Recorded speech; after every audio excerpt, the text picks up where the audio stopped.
It's Fully Threaded Radio, episode 183. We could be slowing down a little bit and the index could be going up or vice versa. But when the index goes up, obviously that's good news because, 90% of what we ship out of here are standards that we inventory that are sold to distributors. We do some special make-to-print parts that we sell directly to OEMs, but it's becoming an increasingly smaller part of our product mix. I'm just going to say it like it is. We're very good at. There are provisions in that standard say there's certain things you got to do in terms of the way you manage your company that, would have effect on the quality of your product. And I can see where ISO is going to start sprinkling in some other things that we refer to as ESG, the environmental, social, and governance policies, or I'm coming down the mountain and I hit a patch where I just felt like I was having problems controlling myself. And there was a group of people standing in front of me. So I just deliberately hit the snow and I'm sliding straight at these people like a bowling ball going after a rack of pins. And they just...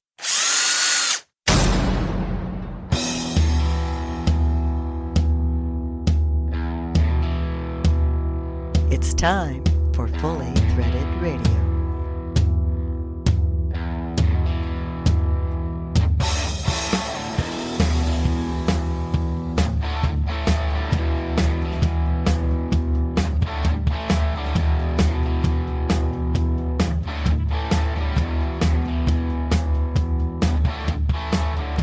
It is Fully Threaded Radio, voice of the mighty FCH Sourcing Network. If you buy, sell, manufacture, import fasteners, well, this is the predominantly fastener-related podcast that covers all that stuff and sometimes a little bit more.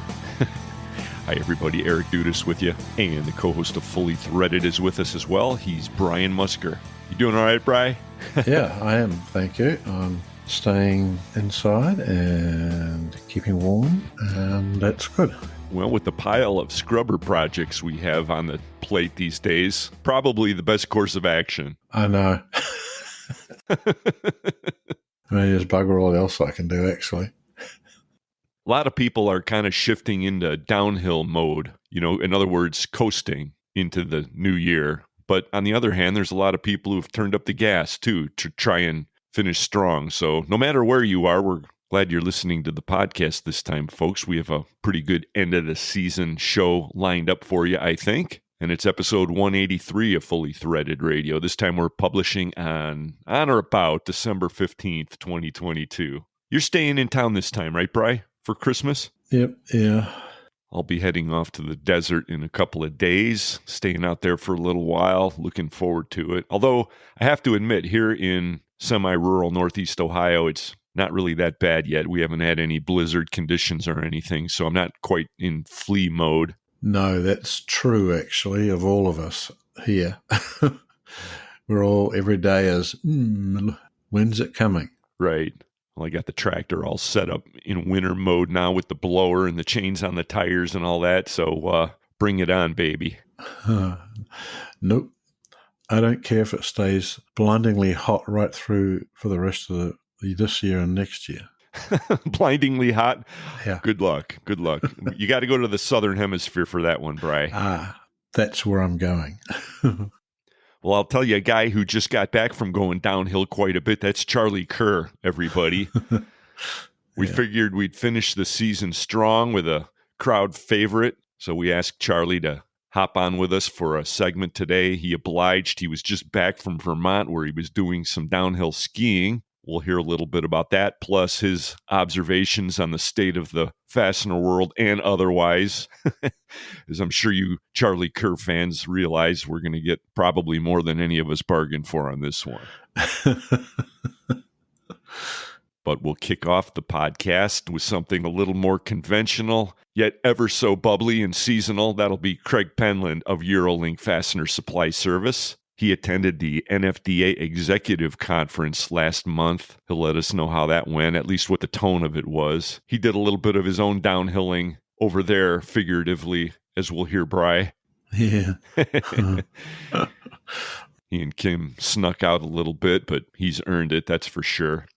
On the Fastener News Report today, Fastener Technology International editor Mike McNulty welcomes AFC VP of Sales John Kovatch to go over the somewhat downhill-headed FDI results. And I don't mean that downhill in the sense of coasting to the finish line this time, folks. Sorry to say, they'll talk all about that. I'm sure you know what I mean. Less than stellar. Actually, what am I saying? We had a little bit of a rally that they'll be puzzling over. Yeah. The FLI, though, is a little bit downhill and concerning. And speaking of puzzling, Mike closes out the report this time with a rather seasonal kind of a back page report that deals with puzzles. You're going to like this one. He changed course and decided to stop railing against the powers that should not be. Wow, it's in his Christmas mood, really. Yeah. And Carmen Vertullo's with us as well with the Fastener Training Minute. Ever had a problem with your monel when you send it out for passivation? Well, apparently a lot of people have had some problems with parts dissolving, actually, during that process. Carmen explains all that, sets the record straight on it. And we've got a bonus today. A lot of you have been following the train strike situation, and many people are under the impression that we're out of the woods with the congressional action that took place. Chris Donnell of Scanwell Logistics does a cameo just ahead of the news. He's not so sure we're completely out of the woods on that one. He'll explain. All coming your way in today's episode. Worth getting out of the chairlift for that one, Bri? Oh, yes. Yes, you don't want to be one of those poor people that you see going back down because they couldn't get off the chairlift or they fell over trying to get off. Sounds like that might have been spoken from experience. Is that? I have seen that, yes. Well, everyone can have a little problem. Skis get crossed when you're trying to get off and you're really sort of screwed. I see. So it was a friend that happened to. All right.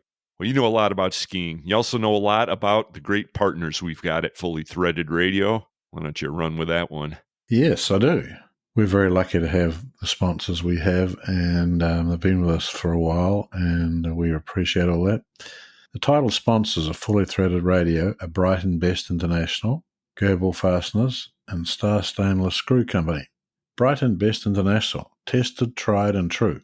Gerbil Fasteners, quality the first time. Star Stainless, right off the shelf for over 70 years. Also sponsoring Fully Threaded Radio are Buckeye Fasteners, BTM Manufacturing, Eurolink Fastener Supply Service, InSequel Software, ND Industries, Parker Fasteners, 3Q Inc., Stillfast, Volt Industrial Plastics, Worth Industry North America, and Solution Industries, home of Solution Man. So thanks to all of you, and if you're listening, then when you're thinking of fasteners, you should think of these people. These people make this podcast possible. 2022 was a great year for Fully Threaded Radio. Also, the FCH Sourcing Network, our partners have in part made that possible, so we really do appreciate it. Let them know you do too, folks. And we'd like to hear what you have to say about the podcast and other things related. Get with us anytime. The email address is ftr@fullythreaded.com. Well, it's that time of year, Bri. You look out on all the social platforms and you see all of the associations are having their festivities. I know you couldn't make it to the MWFA. You had a big Christmas recital going on over there. Don't worry, I explained your absence to Jake. He gave you a pass. Yes, well, it gets a sort of busy time. And so you have to have a really, really good and continuously working appointments calendar, actually. Well, everything jams up and nobody can do it all, but looks like they had a great time at the MWFA party, and they've had the same Santa for many, many years. It's just great to see that guy. I don't think he's changed at all, but I guess that's keeping in character, huh? Yeah, I know. It's exactly how it should be. So, given my absence, did you go to the North Coast Fastener Association Christmas Day? Oh, touche. No, I had to take a pass on that one also. I kind of have a excuse, I guess, though. We were putting cement down in the barn the next morning, and I had all kinds of prep to do. We've been way behind on that. You know how these projects go. And so I was out working in the barn all night.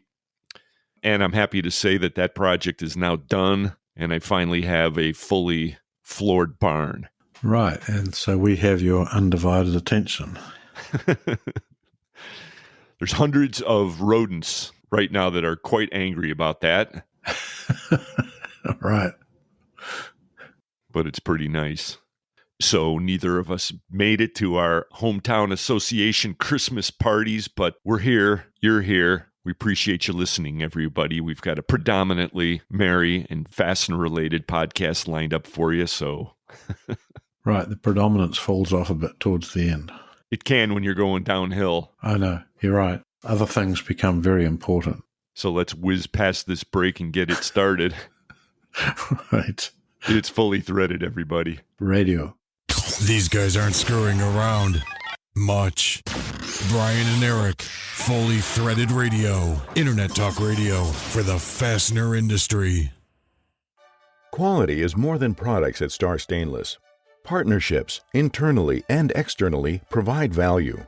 And when leveraging our partnerships, Star can provide more benefits to all our customers. More locations makes it easier to serve you. Larger product selection provides more options to choose from. Shared core competencies provide extensive knowledge and expertise. As we strive to be your number one supplier, we will remain committed to providing our customers more. The sum of all we do is what we consider Star quality. Star and our family wish you a happy and healthy holiday season. Thank you for a successful 2022. Looking forward to expanding our relationships in 2023. Goebel Fasteners has consistently increased its stock inventory in Houston, Texas, as well as focused on developing new, innovative battery-powered cordless tools to improve industry efficiency. Our company's strategy is to provide a level of quality and innovation that stands out among the rest. If you are interested in being part of a brand that is revolutionizing the industry, make sure to contact Goebel Fasteners today to see what we have to offer. Goebel Fasteners, the leading rivet source.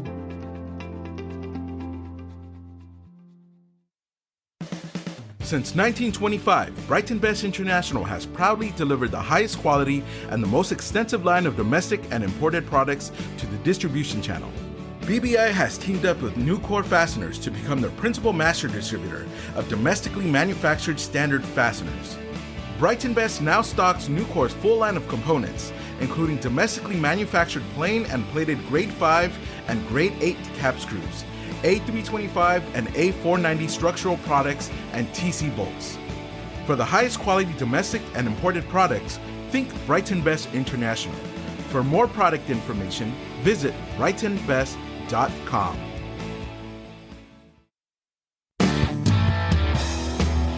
Hey, this is Don Shan Fastener. No S on the end, guys. No S. Shan Fastener. You're listening to Eric and Brian. Over a decade. The Blowhorn. Fully threaded radio.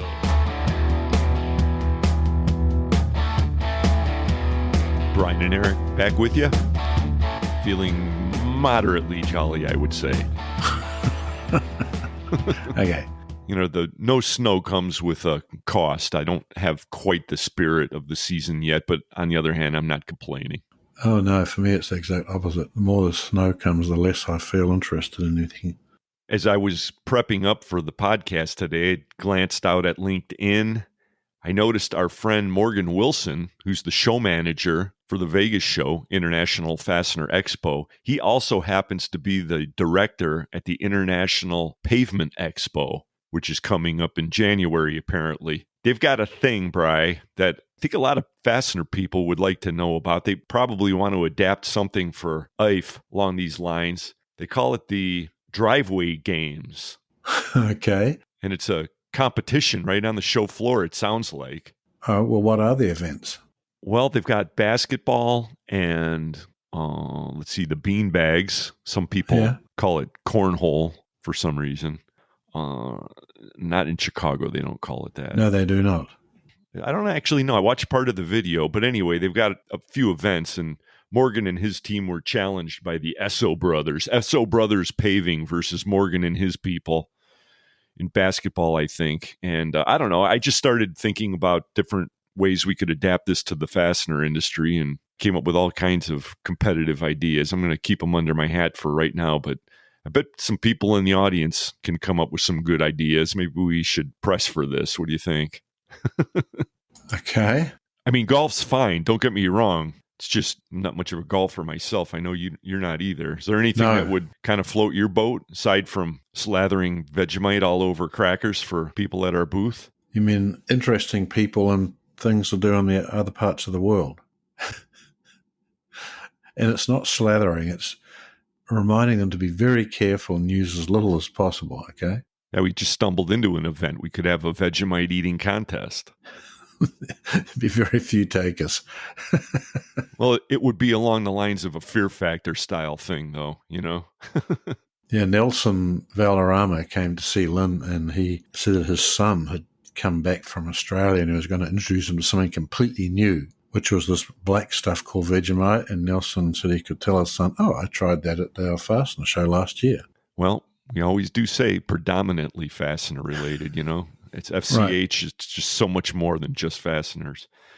On the other hand, fasteners is pretty important around here too. So that's why we have the FCH sourcing network, and that's at fastenersclearinghouse.com. Get out there anytime you're looking for a hard to find part. There's on the order of 1.6 million listings out there currently. Specials and standards too, right, Brian? I mean, it's a big mix. Yeah, it is a very big mix. Some of them are real oddballs, and other stuff is just sitting on shelves, but it's A items. Sounds a lot like what Craig Penland of Eurolink is going through right now, as we're going to hear during this conversation upcoming. Eurolink has kind of turned a corner. I mean, they're known for hard-to-find metric fasteners, but he's been selling a lot of standards lately, too. Yeah, well, standards in the metric world are sort of what drives everything. It's not, the imperial world, people don't really use standards necessarily to buy something, whereas in the metric world, you're driven by DIN and ISO and sometimes the JIS stuff.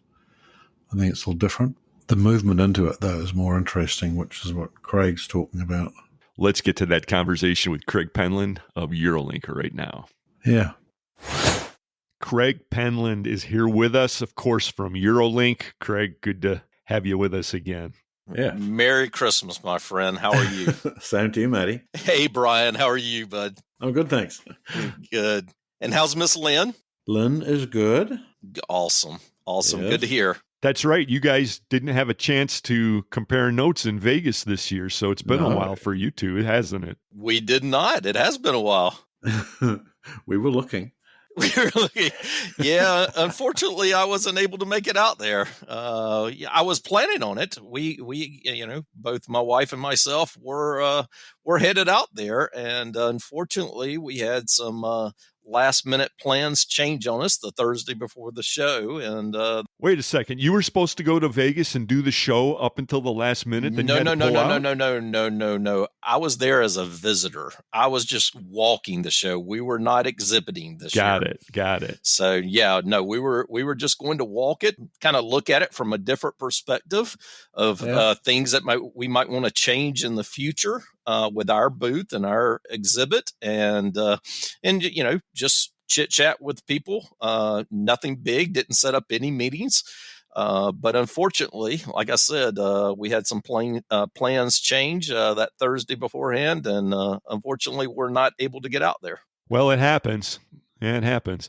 So a lot of us didn't make it out to Vegas this year for a whole slew of reasons, but I guess was a huge show, a lot of good energy out there and all that. But we always enjoy having our booth next to yours. That's becoming a commonplace theme, isn't it? I mean, we seem to be doing that at just about every Fastener Fair show, don't we? Yeah, look to your immediate left out there in Nashville coming up in May. We'll be there, man. Exactly. I mean, Las Vegas of the South. I mean, you can't get much better than that, can you? That's right.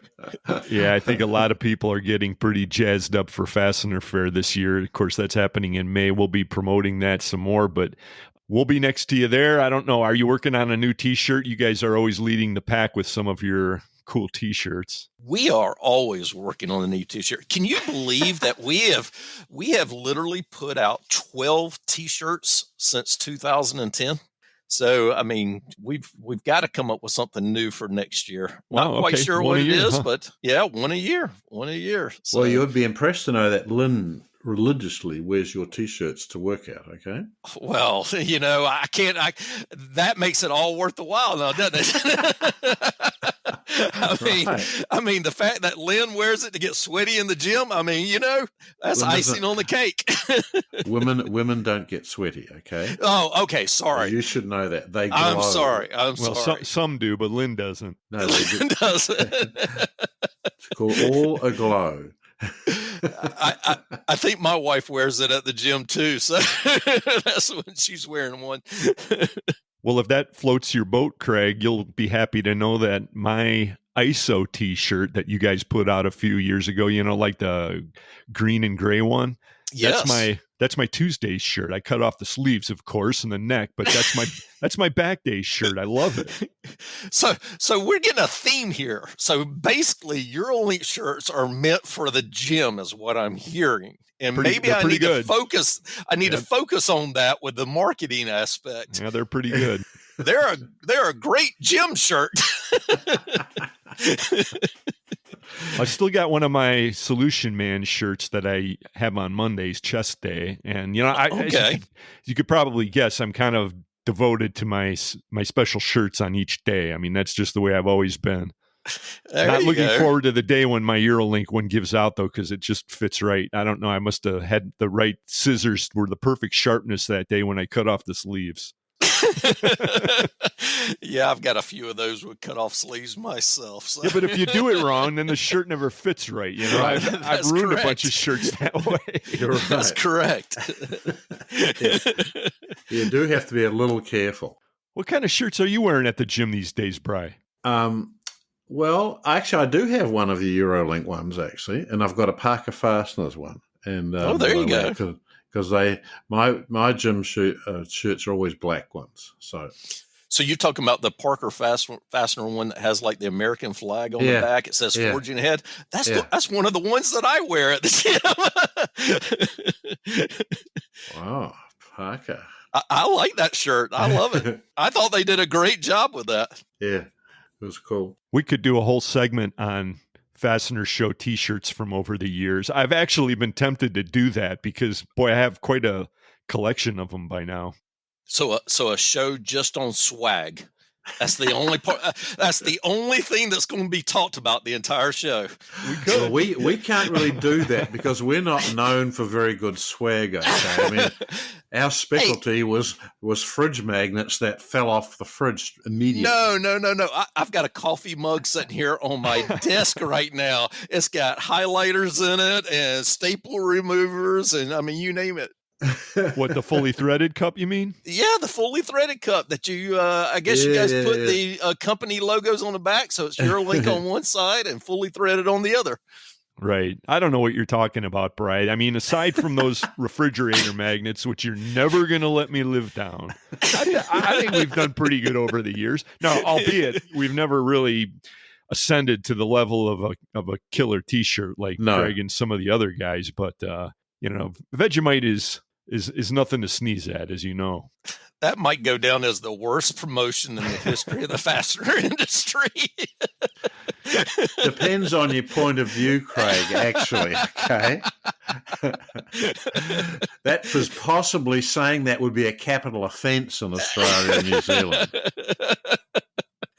Oh, my goodness. Well, it was well intended. It was. Well, suffice it to say that we're looking forward to the next one, and we're looking forward to your new shirt design. We'll let you keep that one a little bit of a secret. I know you've got it under wraps still, but you were down at the NFDA recently. You're always getting out and getting the word about Eurolink around and picking up info and bringing it back there to improve things. What was the mood down there in Florida during the NFDA executive sessions? It was good. I mean, it was a good time. I mean, obviously we had a tropical storm, hurricane, or whatever you wanted to call it, coming through from the east side of Florida and touched base with us more north of us than really hitting us in Naples, but that was a little bit of concern for day 1 and day 2.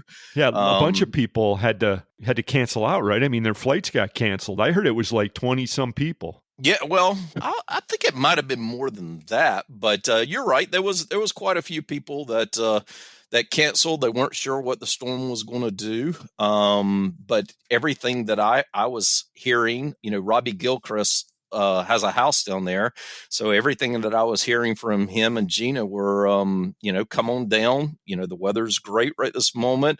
There's parts of the beach that are closed off, but, shops are open and restaurants are open, and they need people to come down and spend money in the city. So we took off, and we had a good time. We ended up only spending 1 day at the NFDA before heading down to Key West for a long weekend and a little bit of a break that I so desperately needed, because like you said at the beginning of the segment, we've done a lot of shows this year. As a matter of fact, the only show that we didn't exhibit at this year was Vegas. Other than that, we've been all over the country for a tabletop show or a large show or whatever. Yep. And, everybody decided to do one this year since COVID, and put a lot of travel on us this year. So it was good to get away, the second day. But the first day was very positive. We had Tim O'Keefe just did an amazing job in his presentation of the company culture. GL Hewitt. Yeah, absolutely.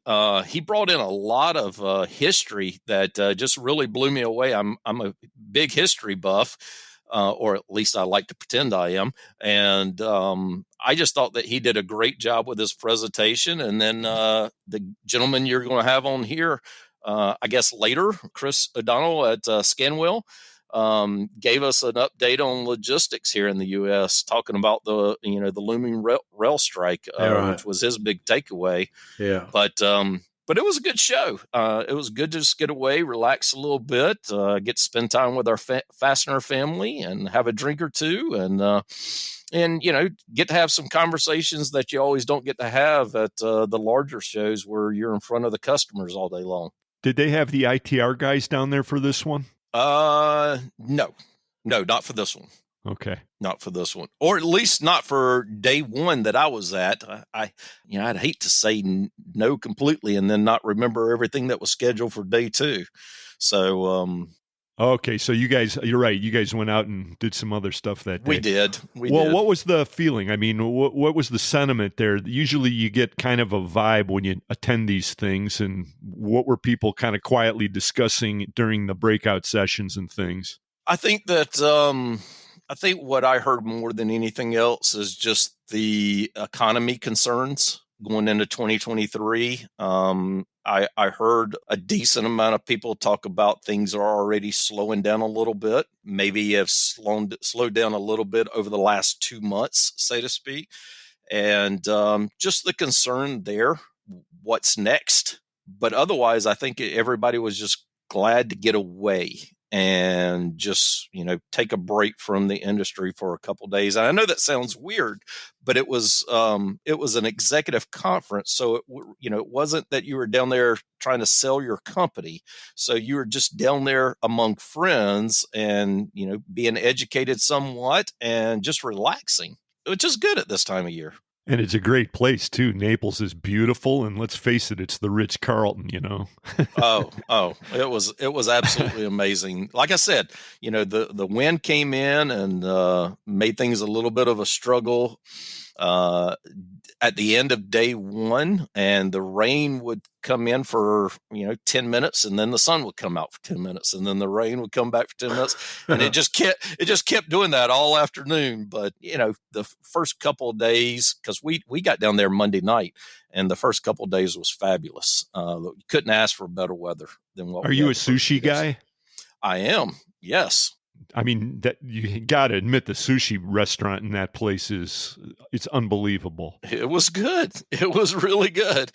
We even went downtown or Old Naples and went to the Old Naples pub and just had a great time down there and just looking around and walking around Old Naples. And I mean, you could tell where there was a lot of damage done by the last hurricane that came in, but you could tell that they were working hard to get it cleaned up. And so there's no doubt in my mind that a lot of companies down there, including us here at Eurolink, we made donations to the area, to try to help it come back as quickly as possible. Very good. And then, as far as the NFDA goes, I know that they're really excited about 2023. I know that the annual meeting is headed back to Chicago in 2023. And the executive summit, which was obviously in Naples this year, is headed to Scottsdale, Arizona next year. So 2 really great locations for next year's events. Well, that sounds good. Hopefully I'll be able to connect with at least one of those.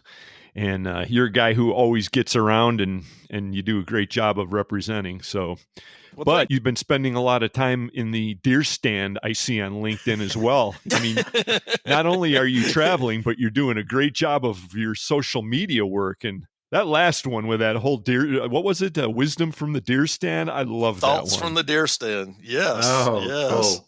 Cool. I wasn't exactly sure how I wanted to do that one. So obviously you have seen some of my vlogs, which I tried really hard not to do and got talked into it by my marketing company. And, but I told them if they wanted me to do these things, then we had to make it fun. I did not want to teach a lesson. I didn't want to come across as a know-it-all or anything like that.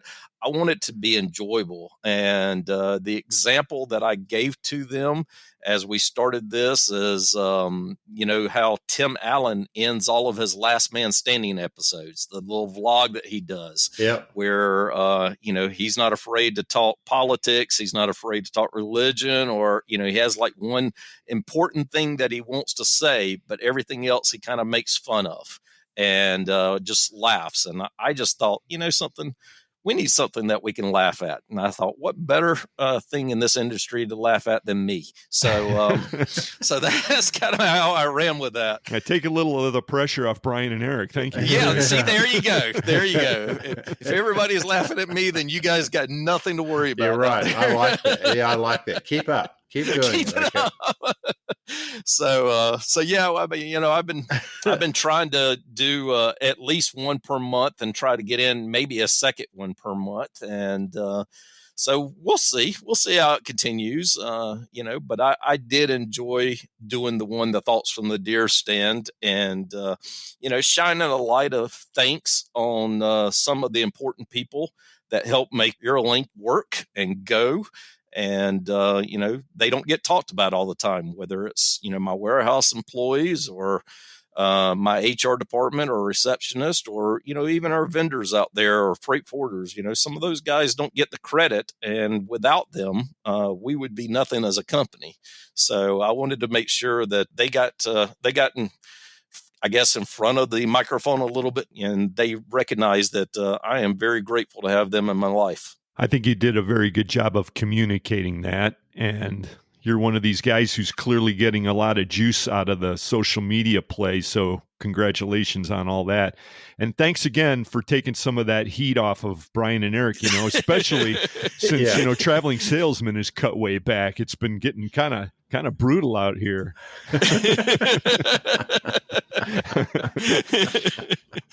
Right.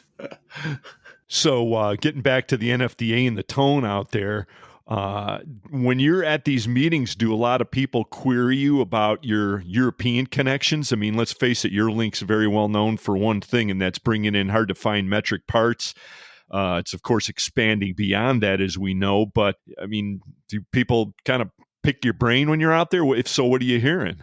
Oh, yeah. I mean, if I can't tell you how many times I get asked about what's going on over in Europe. I get asked about, what air freight pricing looks like. Are we having trouble getting in the shipments from Europe? Or is our material that's coming in sea freight setting out in the ocean here outside Charleston? I mean, I get those questions just like everybody else does. The bigger companies out there, bigger importers, obviously they get the questions about Asia, and we get the questions about Europe. And, I think that Europe's got some challenges ahead of it, Western Europe especially. I think that, for a long, long time now, Germany has been totally dependent on Russia for their oil. Yeah. And, Right. with the lockdown on getting anything from Russia that the world has kind of put in place this year due to the Ukraine war invasion, so to speak, by Russia, I think that is cause for a lot of concern. And I know that right now, Germany has enough oil to get through this winter. And that might sound like I'm over exaggerating a little bit, but they really do. I think they're sitting at about 90% storage is what I'm hearing. But the issue is going to come next winter. And with getting completely away from Russia altogether, they've had to look elsewhere. And I know that they're importing oil in from the Netherlands and from Belgium now, which I didn't even know produced oil, to be honest with you, and from the Middle East. Now, the Middle East is a little bit of an issue for them because they're having to bring it in by way of ocean. And, Germany is concerned about that, of any sort of oil spills. But, right this moment, they're already paying about 6 to 7 times more than we here in the U.S. are paying for oil. And, that's huge. As a matter of fact, that is so huge that there's already large manufacturers in Germany that have just had to completely shut down because they don't have enough profit margin in the items that they manufacture to cover that kind of increase. And a lot of the companies that are left, manufacturers that are left, where they might normally take 1 or 2 weeks for Christmas, they're already planning a 3 to 4 week Christmas closure just to be able to, not use as much oil or spend as much money on oil as they normally do this time of year. Interesting comment. Okay. So, but I think that, like I said, I think the big takeaway, not only are they having a really hard time finding new employees, just like we are here in the United States, but I think the biggest takeaway is what is going to change between now and, say, next September before the winter of 2023 starts, when they're not going to have nearly 90% storage of oil. Interesting. So we're not even talking about the gas situation, which is separate, but energy overall is a huge pressure on everything. And so what you're saying is you're feeling headwinds on fasteners from this situation. Does that kind of boil it down? I'm not saying, I wouldn't go as far as saying we're feeling pressure right now, because we don't buy a tremendous amount from manufacturers. Most of our purchases are from stocking distributors, because our customers, as most people know that are listening, they want it immediately. So I don't have, 20 to 30, 40 weeks to try to get something in. They want it within 3 to 5, 7 days. So I've got to be able to buy it off the shelf. Yeah. And so we haven't felt the pinch to this moment from our supplier base. But I think that some industries will. There's no doubt in my mind that the automotive industry over in Germany is probably feeling the pinch right now. And I'm sure that there's other industries out there that are feeling that pinch too. But to this point, we really haven't had much of an issue. And, over the last 3 months, air freight pricing has either stayed the same or come down a few points. Sea freight pricing, as everybody is aware of, has tremendously dropped here in the last 4 or 5 months.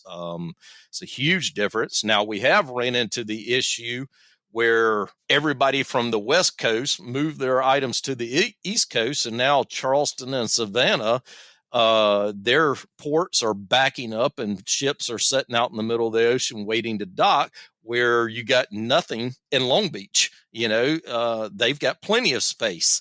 So they have kind of changed the side of the country that has the issues right now. But and it's caused a little bit of an issue with us. I mean, it's maybe delayed things, a week to 10 days, but it's not been huge for us. So it's been good. We've still been able to provide those items that everybody else just don't have in stock. As a matter of fact, we've actually had more opportunities this year to provide items that I would even refer to as more common metric items that you would expect on the shelf here in the United States. But for whatever reason, the stock is not there. And we've had a lot more of those opportunities. And we've been successful with them, which has, caused 2022 to be the biggest year that Eurolink's ever had. Wow, that's cool. The year of the standard. There you go. There you go. We have to add that to our tagline: hard to find and standard metric fasteners delivered. Right. Yeah, right. Well, that's good to know. And I'm sure there are a few fully threaded radio listeners out there whose ears perked up, because I think that you're probably somebody who hears this occasionally, being in the position you're in. But a lot of people are feeling, well, I don't want to say uncomfortable, but let's just say that every time there's another acquisition or somebody goes away, they say, geez, there goes another choice. And so it's good to see somebody like Eurolink coming along who can maybe fill in a few gaps for them and offer that kind of choice. Yeah, I mean, I don't think anybody ever wants to put, so to speak, all their eggs in one basket. And, obviously we're seeing more and more of that in our industry. And, we've been able to stay separate of that and continue to grow. We're 22 years old. And, I enjoy what I do. I mean, I love coming to work every single day. And I love trying to find the item that everybody else wants to give up on and just no quote. And I think that I have surrounded myself with a staff, both in the office and out in the warehouse, that has that exact same vision. They have that exact same drive. They want to come in and really take care of the customer, not just look up a part and throw a computer generated price at them, but really listen to what the customer has to say, find out how we can make life easier for the customer and take care of their needs in a way that maybe the customer is not used to nowadays. And that's what drives us here. So, yeah, I'm excited. I'm excited about the opportunities we've been given this year. I know that, I started this segment talking about what people were discussing down at NFDA with the economy and the outlook. Something I'm excited about 2023. Well, you got your foot to the pedal, man. You're doing a major build out right now. We are. We have pulled the trigger to build our new facility. It's been a long time in the making. As a matter of fact, believe it or not, we actually made the decision to do this during the fourth quarter of COVID 2020, when we were actually down 28% in sales. That is when I pulled the trigger and started interviewing general contractors and talking with banks and getting this moving. And it's taken us a little bit longer. Trying to find land down here is almost impossible. We are right next to an inland port here in South Carolina. We've got BMW manufacturing sitting here in our back door. Michelin's headquarters are sitting here. Adidas is sitting here. Volvo Construction is sitting here. So there's a tremendous amount of industry down here and a need for a tremendous amount of storage down here. So trying to find available land anywhere near this port and trying to find contractors right now to build a building took me a lot longer than I thought. But I'm excited for where we were able to get land and love the design our architect came up with for our new facility. And the grading has been done and the foundation is being poured in this month, and we have a proposed move-in date of June of next year. So, So yeah, I'm excited. I'm really excited about that. So you're going to be really busy then for a long time. Yeah, I am begging my general contractor to do whatever they can to get us in before June, just because trying to move a warehouse in the middle of summer down here in the South, oh my goodness, that's going to be tough.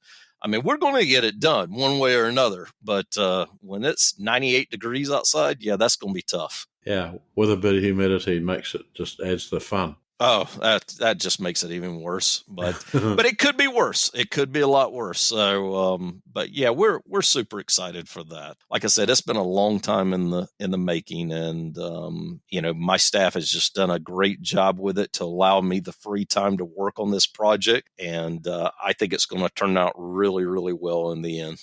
I think it will. I mean, you've obviously put your faith in the future. You're a faithful guy in general, and you're putting your money where your mouth is. So look forward to that, and we'll look forward to seeing you in May in Nashville in the interim, that's for sure. And we'll take a measure of how things are going at that time, Craig. Yeah. But, yes, sir. Let's remind everybody of the website.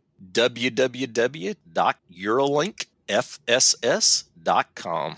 That's right. And I hope along with those T-shirts, we got some of those great new ads coming down the pipe, too, because that's another thing that you do so well. The list keeps going on. If we had another hour, we'd come up with like 7 more things, Craig. Yeah, you're basically saying we could just continue to sit here and chit-chat for the next hour if we didn't have really anything to do. Yeah, episode 183. This is Craig. Right. That doesn't sound bad. I mean, that might sell. I'm just saying. Yeah, it's got kind of a ring to it. No, I want 200. Let's make it an even number. I don't want 183. So you guys go ahead and do a few more between now and then. All right, you're on. Yeah, that'll make it easier to explain to our next guest. Yeah, right. Hey, we've been talking with Craig Penland, of course, with Eurolink Fastener Supply Service. See him in Nashville later in the year, and of course, always online everywhere you look. So thanks for being here, Craig. Thanks for everything. Right. Thanks, Eric. Thanks, Brian. Give my love to Lynn. Will do. You guys have a blessed Christmas, guys. Yeah, same to you, mate. Yep. Thank you, sir.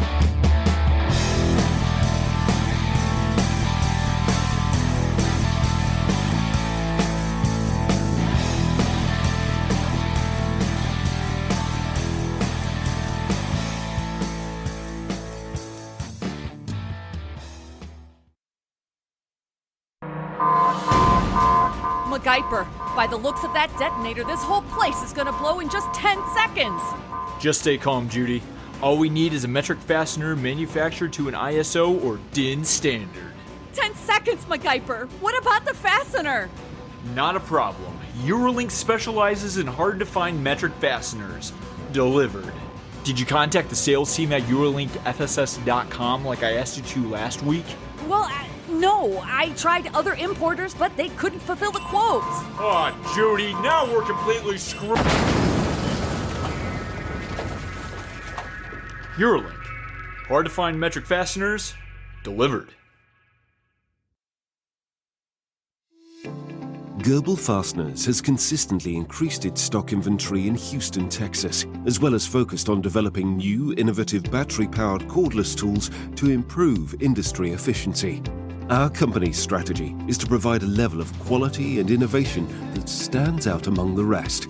If you are interested in being part of a brand that is revolutionizing the industry, make sure to contact Gerbil Fasteners today to see what we have to offer. Gerbil Fasteners, the leading rivet source. My name is Ashley Parker. I am a member of the sales team at Parker Fasteners out here in Buckeye, Arizona.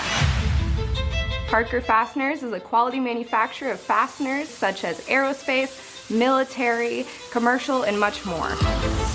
They could be something that you put in a vehicle, in your eyewear, in computers, and much more. We actually just experienced a 40% growth just in last year. Here at Parker, we take pride in the quality of our product. Doing so, We want every employee to take pride in the product. So we take the time to show you, teach you everything there is to know about screws. It's actually kind of a fun industry. It's a growing industry. The possibilities are endless. Parker Fasteners is forging the future for many years to come, and I encourage you to be a part of that.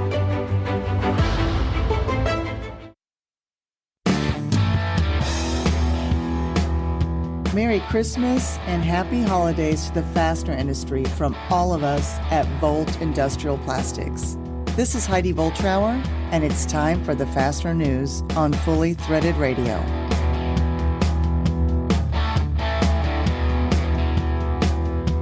As Heidi said, it is the news segment. Big favorite for a lot of people, Bri. Yeah. Brought to us for many years by Volt Industrial Plastics, which we greatly appreciate.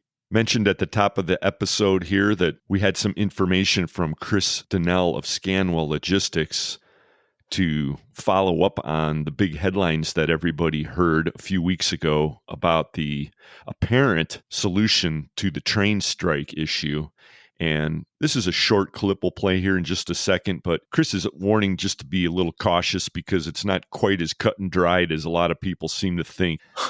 Chris feels that there's going to be a little bit of, drag on the downhill on this one. I don't know. That's kind of skiers lingo, right, Brian?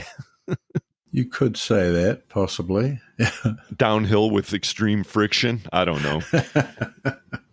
Yeah. We'll get to that in just a second. I think a lot of people will find that interesting. Don't want to really dampen anybody's holiday spirits, but want to keep everybody appraised of what the facts are. Exactly.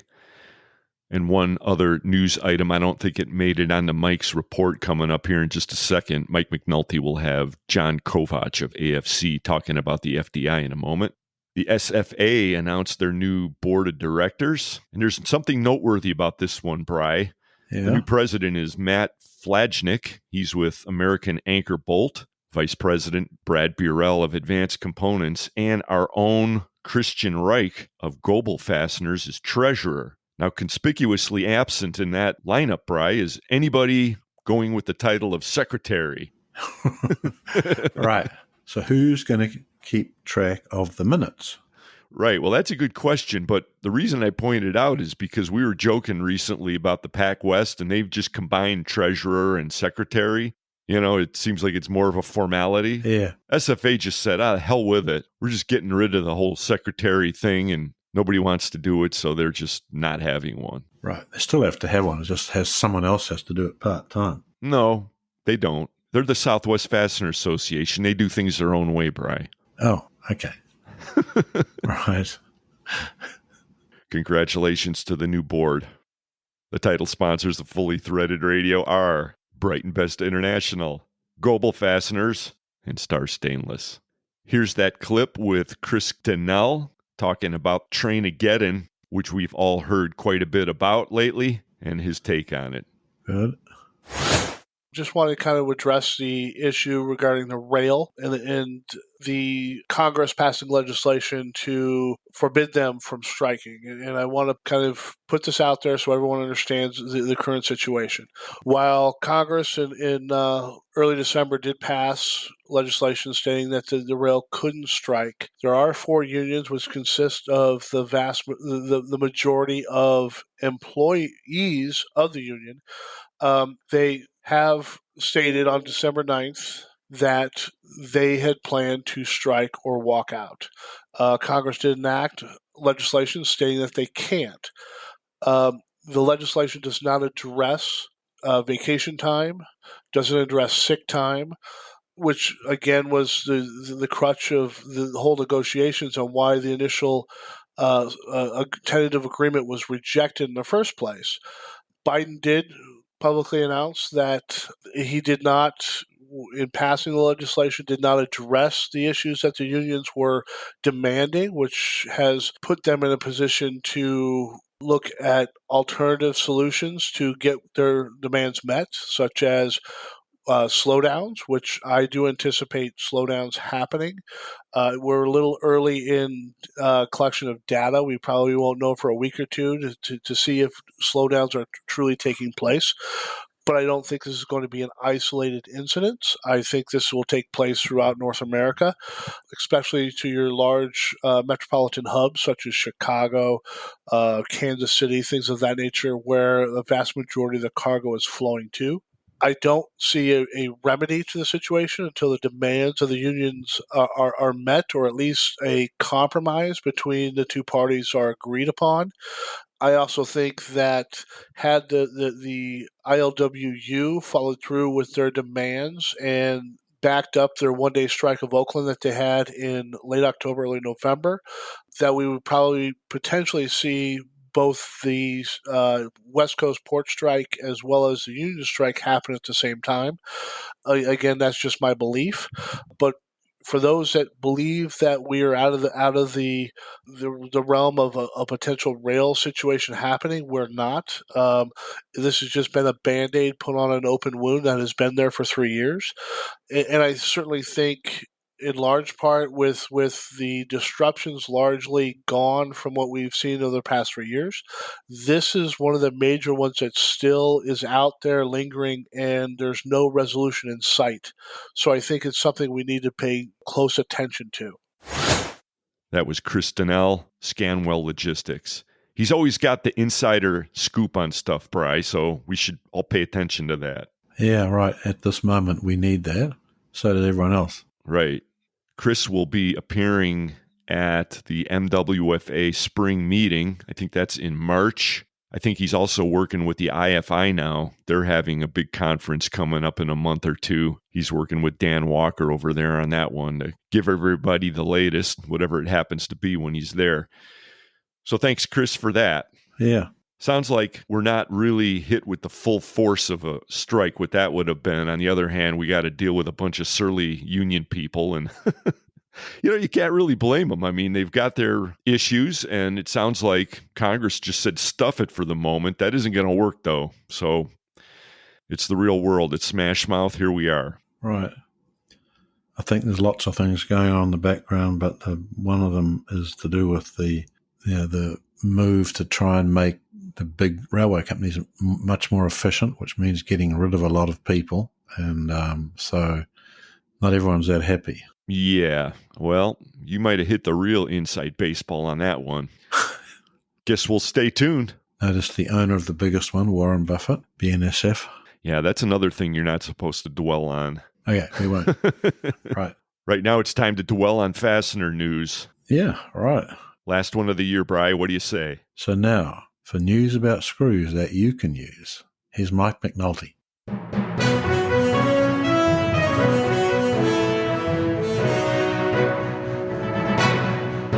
Thanks, Eric and Brian. This is Mike McNulty from Fastener Technology International Magazine, bringing you the Fastener News Report, which is sponsored by Volt Industrial Plastics, makers of the world's finest plastic fasteners. Just 30 years ago, in 1992, Bruce Springsteen released his mind-numbing song, 57 Channels and Nothing On. And today, at the close of the technologically superior year of 2022, there are more than 36 college football games on the schedule and 40 new and original Hallmark Christmas movies to watch, not to mention the nonstop and relentless blizzard of streaming programming designed to distract and actually prevent us from preparing for and enjoying meaningful things such as Christmas Day and the Christmas season, but I am still focused on fasteners and ready to deliver today's Fastener News Report. In this episode, AFC Industries Vice President of Sales and Marketing, John Kovatch, joins us to reveal the latest results of the Fastener Distributor Index, also known as the FDI. Also in today's broadcast, we have our top story on Bassard and Penn Engineering, as well as newsmaker headlines from Hanger Bolt and Stud, Grainger, Avantis Aerospace, TR Fastenings, Valley Fastener Group, Bontemi Vibo, and more. On the back page report, we're going to talk about board games. We'll get to all of that and the latest FDI results right after this. When price is a big concern and you don't have high tensile strength requirements to worry about, ever think to yourself, why not plastic? Hey everyone, it's Heidi from Volt Industrial Plastics. Next time you need to find a solution that requires keeping costs as low as possible, give Volt a call and put our team of skilled customer service representatives to work for you. Plastic fasteners can make sense on a wide range of applications that you might not have considered before and provide your customers with big savings. So the next time you have trouble with price and delivery, just think, why not plastic? From everyone here at Volt Industrial Plastics, thanks for another great year. And you know the website, it's voltplastics.com.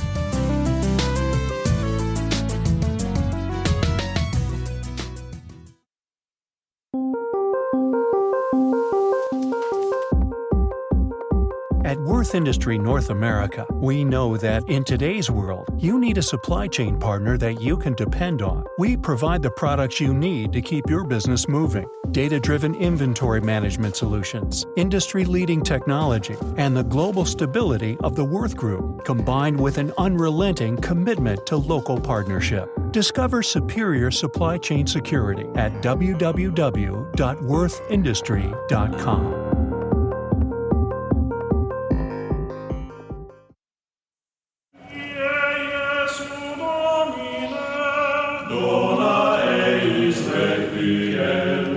Mike McNulty. The seasonally adjusted Fastener Distributor Index for November 2022 was 54.9, a huge improvement over the previous month's result of 44.3, but only the second time in the last 5 months of it being above the 50-point expansion mark. The forward-looking indicator, also known as the FLI, was basically unchanged at 42.0 versus 42.4 last month, suggesting that more declines in the FDI are headed our way. Fastener Distributor Index data is collected and analyzed by the FCH Sourcing Network and Baird. The FDI seeks to identify demand, pricing, and outlook trends within the American fastener distribution industry. To get some insights on these results, we talked to AFC Industries Vice President of Sales Marketing, John Kovatch. Hi, John. Thanks for joining us on the Fastener News Report. Hey, glad to be here, Mike. Thanks for having me. You're welcome. It's good to be back. You were on last time was in almost 8 months ago in April. Things were just swimming along. We had high numbers, and now we're... Well, I'm back, and we've got high numbers again, so you're welcome. Yeah, you brought the FDI back over 50, so... Yeah, right. Everybody will thank you for that, but the forward-looking is still bad, so... Yep. Just as a point of reference, last April, the FDI was 57, and the forward-looking was 65, whopping 65, so that's dropped over 20 points. So anyways, what do you think about the latest results? Well, the 54.9 is bouncing up against a couple of really weak months, which we got to keep in mind. And that FLI at below 50 still tells us that, we're not in a tailspin, but everybody still doesn't expect this to last forever. So it also tells us there's a lot of confusion in the marketplace. I think people are expecting things to be worse than they really are, maybe faster. But the reality is there's still a lot of demand in certain markets, and that's the key, right? So the Fed raising interest rates, for example, affects other markets negatively. Some markets aren't really fazed by it. For example, like the RV market, which we're not really in, but I understand it's basically on life support. But then on aerospace, for example, you can't keep up. So I think there's just such a mixed bag of results out there that we've got some confusion going on. But I think the good thing is we're not looking at a 2007, 2008 situation where there was nowhere to hide. I think it's going to be very market driven and very market specific. Yeah, and some people have noted that with lead times being so long, in orders that maybe as things dip, it's not going to be so horrible on the manufacturing side. Yeah. So we also can't ignore, the fact that COVID really disrupted what we'd call normal business trends, right? You can't look at the data the way that you used to. You've got to use it as a data point. You've got to stay close to your customers, make sure that you're paying attention to what they're doing specifically and not get too hung up on maybe what some of those outside influencers are doing right now. Yeah, you mentioned, I didn't know that about the RV, but that kind of makes sense because it was when people were sitting at home and wanting to tour the country and then... Yeah, you start thinking about what you're going to spend your money on when interest rates double. And I expect boats will probably go the same way at some point. All the luxury stuff will take a bit of a hit. Now, you mentioned certain industries are doing well and others. Anyone in particular that you guys are noticing that's doing really good or really bad? Yeah, I mentioned aerospace, which is really good. Small part of our business. Military and military marine is doing excellent right now. A lot of government funding there. Infrastructure is a big deal. With money being injected into that. So there's several that are doing really well. Residential construction probably not going to be as great, but then multifamily will pick up some of that slack because people will move into apartments versus maybe go and buying that first house. So it's very mixed out there. Well, it's good to hear that you're weathering the storm in some of these positive areas. Now, the big driver this month that pushed the Fastener Distributor Index back up over 50 was the sales number. That it was much improved over last time. You mentioned that it was going up against some pretty weak months. Yep. The month prior, the sales number was 27.9, and this time it came in at 59.8, almost at 60. So that was really a big jump. Almost more than doubled. Yeah. Yeah, and I think some of that, I think people kind of speculated on the downside, right? They want to burn off inventory, prepare for the worst, and looked up and realized that their customer demand hadn't fallen off as far as they expected it to, and now they're trying to fill their orders back. So it's a lot of confusion, a lot of ups and downs. I don't think this will be the last time we see pretty dramatic swings in the FDI. And again, that FLI is still pretty weak. So Everybody's still kind of pessimistic on the future, but I think how we get to that future is going to be the interesting part. Yeah. I mean, it's interesting to me as we came out of the shutdowns, a couple of years ago, that things were really ramping up and it was hard to get everything in sync. And now that things are slowing down, it seems there's a little bit of out of syncness on the slowdown as well. There really is. Yeah, that's exactly right. So, we've all just got to go do our jobs and do them well. And, if you're smart, you pay attention to inventory, cash, hiring, do all the right things you're supposed to do. And above all else, go sell, and, try to outsell the market. As a sales guy, that's what I've always tried to do, and it's worked well for us. Good. Now, I know last time when you were on, you were talking about you and everybody who's been on going back 8 months ago, 6 months ago, was looking to hire people. Has that stabilized? Are things getting better than they were? Easier to get people in now? So we're finding the labor market is still pretty strong as far as candidates go. We're trying to kind of level up when we make hires so that we're replacing one position with somebody who kind of takes it to the next level. That way, the next time we go to hire or we lose somebody, maybe we don't have to hire 1-to-1. Maybe we can get away with 1.5-to-1 or 2-to-1 and let those people kind of continue to develop us and improve our position. Get people with big shoulders. Mm-hmm. Yeah, absolutely. Yeah, absolutely. So we can't really replace inside salespeople with robots, but or machines, but we can certainly get the right ones that take that level to the next or that position to the next level and take it to another spot. As an aside, I saw the other day in some police forces we're looking at hiring killer robots. People aren't too happy about that. Well, I can't imagine. So no, the Tesla of super cops. Yeah. Now we need to focus on the human labor. I think is always a good thing, and the humans can go out and do the sales and make the parts too. So, some other data here that we had is that the sale. Like we mentioned, the sales index almost more than doubled, and we had 68% of respondents indicating sales were either in line with or better than expectations. That's a jump from in October that was only 46%, in September 52%. So again, like you said, this was really against those 2 months. This was a lot better, the September and October. Yeah. Pricing came back as slightly softer versus last month. Do you guys agree with that? Or are you seeing any impacts on pricing? Yeah, I think slightly, right? So freight obviously has had a big impact, and we all know what that's done over the past 18 months, and it's starting to settle back down. And when you start burning through some of that expensive inventory, then you can start to moderate your prices a little better. So that makes sense. Mm-hmm. Good. So overall, Baird says that the fastener market conditions were improved in November relative to October, and conditions are clearly choppy, as you mentioned, and uncertain going forward. The 6-month outlook was a little bit brighter this month than last month, also falling in line with the better sales numbers. We had 18% of respondents are expecting that conditions will be better 6 months from now. 37% say it'll be the same, and 45%, the highest number, We're expecting it to be worse 6 months from now, which puts us right on May, June of next year. So where do you guys fall in on that? Yeah, so it goes back to that. We can all speculate that we expect it to go down, but I think we're all kind of holding our breath as to how fast and how far. Customer orders are still really strong. We've got some great end markets that we just haven't seen the big dips. We've had a couple customers, pretty large customers, who backed off orders because they wanted to burn inventory, and now they've come back and said, yeah, that was maybe a little knee jerk. We need those parts. I hope you have them on order still because we need them. So I think everybody's just trying to weather this the best they can, just kind of learn through it. I think COVID has made such a mess out of everything, and we're just trying to figure it out. But yeah, we still see strong demand. We just anticipate what's going to come some point.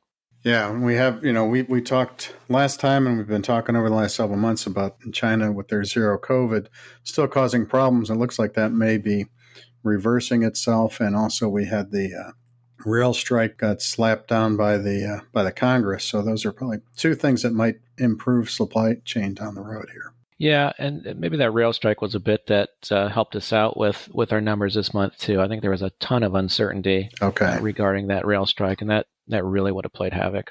Okay, let's move on into the commentary.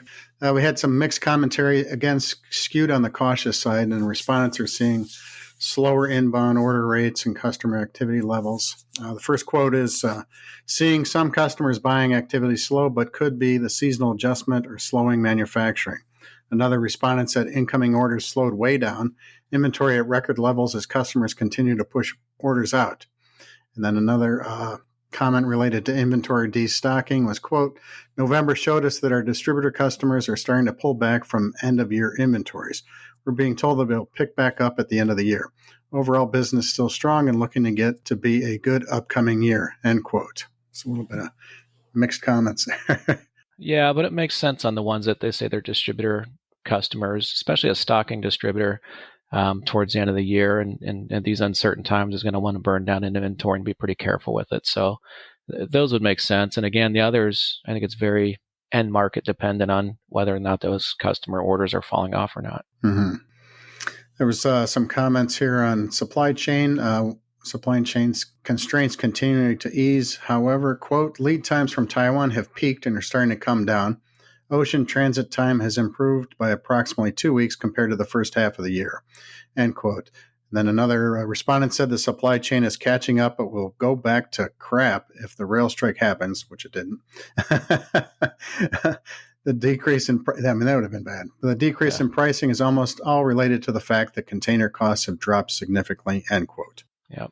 I think we can all agree that glad to not be seeing pictures of containers floating out and or ships floating out waiting to get into the port. So I'm glad those stories have gone away.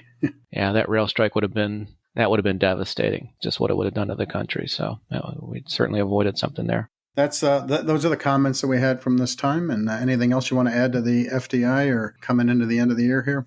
No, I think it makes it very interesting to see what December's numbers are now that we've seen such a swing between September, October, November. So we'll see how much of a ride we get up and down here before we get into the new year. I'm going to guess we might be gliding down a little bit in the last month. Yeah, you might be. People might be, especially bouncing against a 54.9. Right. Yeah, because it is it is a relative from 1 month to the next index and all the numbers. And, you can, if you get Baird's analysis, everything was moving in the right direction, except for, pricing going down is, like you said, it's relative to the transit costs. Yeah, and this is the first year I'm hearing, last year customers right through the holidays just kind of kept cranking the best they could. And this year, starting to hear people actually taking the normal week and a half off in between. So I think December will be a little softer. There were a lot of high stress levels last year. You talk to people, they're like, sure. It's going crazy. You just had to find material. Yeah. Right. And working overtime and expediting and shipping and panics and everything. Good. Well, let's move off of the FDI and give you a chance to tell the listeners what's going on at AFC. I know you guys are busy with another acquisition, and you want to give us an update? Yeah, thank you. Yeah, we purchased TFC, which is based in the UK earlier this year, put us 10 locations in Europe. And then we just bought Champion Bolt up in Erie, PA a few weeks ago, and great companies, both of them. I went and visited the folks in Erie, and just thrilled to have them on board. And for anybody familiar with AFC, I'll just say keep your eyes open on social media, and we'll have more news at some point in the near future, I'm sure. We never seem to sit still, and that makes it a fun and exciting place to be. So hopefully it won't be as hectic as last year at the end of the fourth quarter. We tried to fit a few in there, and it got fun. But great place to be, always looking for good industry veterans and build the team. So folks most know how to reach out to me and find me if you know someone looking for a good company. Yeah, you guys have been, like you say, active in the acquisitions, staying in the news and on the social media. I was looking at your website, which is afcind.com, and I was reading about your company culture devoted to innovation and improvement. And I thought the thing that got my attention is that you don't have a traditional management structure, and you got more like on-the-ground experts operating in an entrepreneurial fashion. That sounds kind of interesting. Yeah, it's a great place to work, great place to be able to be a part of a team with one goal in mind of satisfying the customers and growing. So it's really enjoyable. Thrilled to be here. And if listeners want to check it out, you've got a little diagram here on your culture to keep it simple, SIMPLE, and you've got acronyms for that with streamline, improve, measure, planning, learning, and execute. And always, and +1. It's a simple +1, and the +1 is always going one step above expectation to deliver the best customer satisfaction possible. Very good. That ties in with your hiring strategy. Get somebody who can do a little bit more than what the job expects. Absolutely. All right. You also mentioned social media, LinkedIn. I know you guys are active there. And I was looking at your LinkedIn page, and I see that you went to school at Kent State. I did. Right here in Northeast Ohio. And I have a question. I know there's a brand new beer that's brewed by a local brewery called Sibling Revelry Brewing, and they came out with a Kent State Golden Lager. And I'm curious if you've seen this or tried it. I have not seen it. I've tried many of the rivalry beers, so Revelry beer. So I'll have to go try that one. That's right down the road, and I'll have to go pick some up. Yeah, I have to check it out. I've seen it a couple times, and just yesterday I was buying some beer for the holidays to give as gifts, like a mix and match gift packs. And I was at a beer store in Kent, and they had it there, and the guys were pushing on me, so I brought home a 6-pack. So we're gonna have to check it out. Well, I'll be driving down through Kent this weekend on my way to Hartville, and I'll certainly stop on the way and pick some up. That's perfect. Yeah, they probably have it at every store in Kent, but the place I went to is called 101 Bottles of Beer on the Wall. So they've got actually named. 700 different bottles of beer 700 different styles of beer there. So that's great. Check it out. They've got a really cool brewery there where they converted that old church into a brewery. So Bell Tower Brewery. Bell Tower. Yep. Good little. Well, the guys in the store were pitching the Bell Tower Brewery too. So now we're descending off of fasteners into beer drinking. Yeah, but we could sit here and talk all day about this too. This is an easy one. So good. No problem. All right. Well, yeah, it's good to have you on Fastener News Report to talk about the FDI as well as Kent State and some beer in Northeast Ohio. And wish you success with your acquisitions and everything you guys are doing there, and as well as at the end of the year, and have weather any storms coming up in 2023. I appreciate that, Mike. Thanks for having me again, and great holidays, everyone.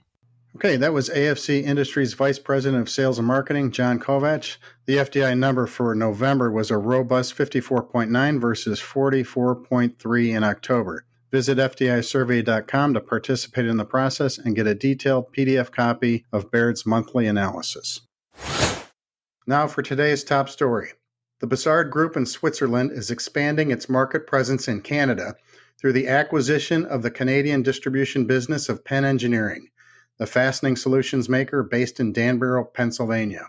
The acquired unit, Penn Engineered Fasteners Corporation, also known as PEF, is based in Concord, Ontario, Canada, and it was founded in 1970 and acquired by Penn Engineering in 2017. PEF supplies the automotive, energy, agriculture, and appliance industry segments with innovative fastening solutions, and it generates annual sales around $25 million with 30 employees. Bussard and Penn Engineering have maintained a successful long-term collaboration which covers a total of 22 countries in North America, Europe, and Asia. Bussard, with a global focus of creating value for its customers through engineering services and innovative logistics solutions, is convinced that it will be able to unlock additional growth in this strategic market located in the industrial epicenter of Canada. Both parties agreed not to disclose the purchase price. David Jones, Bussard America CEO, commented, quote, "With the acquisition of PEF, we are in a great position to continue our profitable growth strategy. Building on our previous investments in Canada, adding PEF's capability, we will be able to expand our services in this key market. We are excited to welcome PEF employees to the Bussard family and look forward to further developing our business together," end quote. Next up, today's Fastener Newsmaker headlines. In personnel news, after nearly 35 years of service, David Fretz will retire from Hanger Bolt & Stud Company at the end of 2022. Marcus Soderberg, Chief Financial Officer of the Bufab Group, decided to leave the company in the new year to take a new position outside of the group. Jeff Whitmore joined Grainger as Vice President of Infrastructure, and Avantis Aerospace appointed Andreas Zill to the position of President of California Screw Products. In expansion and acquisition news, TR Fastenings opened a new facility in Hungary. Valley Fastener Group acquired Tramek Hill Fastener. Essentra purchased Wixroyd Holdings Limited. Orbit Forum acquired Davison Tool Service Incorporated. Kimball Midwest opened a distribution center in Connecticut, and Bontempi Vibo in Italy is doubling its production capacity by creating a department with 20 forging machines, a new heat treatment line, a new packaging plant, and a pallet handling system.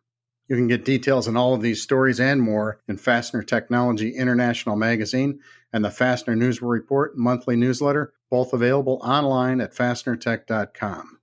Now let's turn to the back page to talk about board games.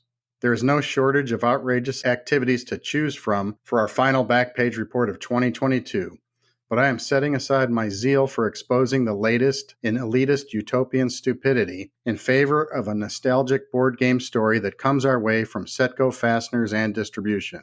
Based in Hampshire, Illinois, Setco Fasteners has been part of the fastener industry for 87 years, and over several generations, Setco has helped fasten the world together by providing quality socket products. Setco's Kelly Polhartz reports to us, quote, "Every once in a while, it is healthy to look back at our history and remind ourselves of who we are at our core.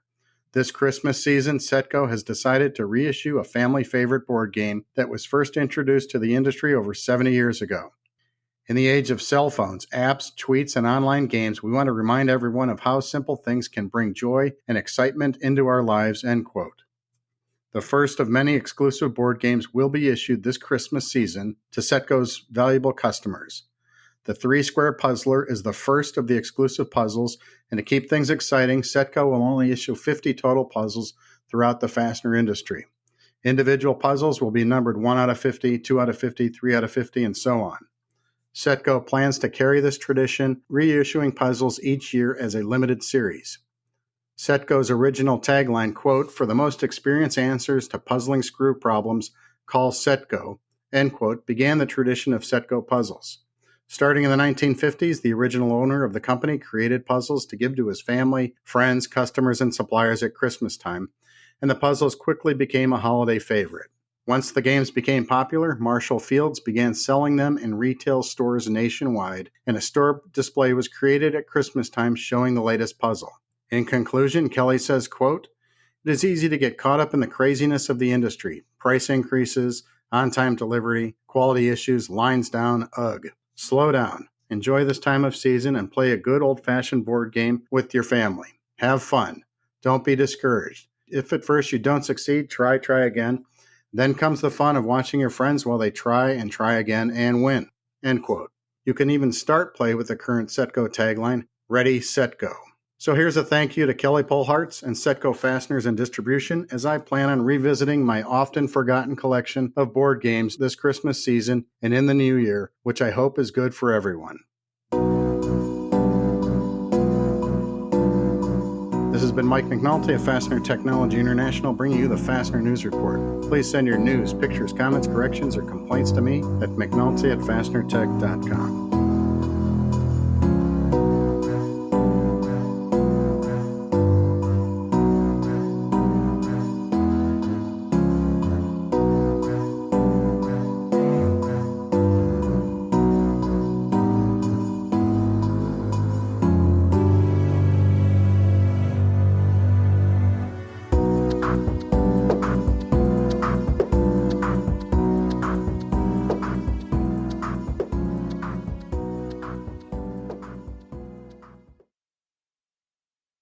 Hello, Fully Threaded Radio fans. Jake Davis here with BTM Manufacturing, and really appreciate this opportunity to speak briefly with you. Just that time of year where we kind of sit back, things slow down just a hair, and we reflect on the year and what a year it was. First and foremost, just so thankful for your continued support of BTM Manufacturing, your domestic bent wire manufacturer based out of Kansas City. It's just been a great year and truly appreciate your support. I just kind of think back to a couple of highlights of the Rugged Maniac and Fastener Week and Sleep in Heavenly Peace bed build that we did in Elgin at Stelfast, and having so many Fastener friends around just an amazing week together, and then seeing more of you at the IFE show in Las Vegas. Just a fantastic year all around in business, and finally being able to see all of you. On behalf of my staff and myself, I want to wish all of you a wonderful holiday season, Merry Christmas, and Happy Hanukkah. God bless. ND Industries has been increasing the safety and reliability of fastener assemblies by developing innovative materials and processes since 1955. Names like ND Patch, Thermalock, Electrolock, and Vibratite serve a wide variety of fastening applications across North America and around the world. To see our full line of innovative products or to discuss your application requirements, contact ND Industries today at www.ndindustries.com.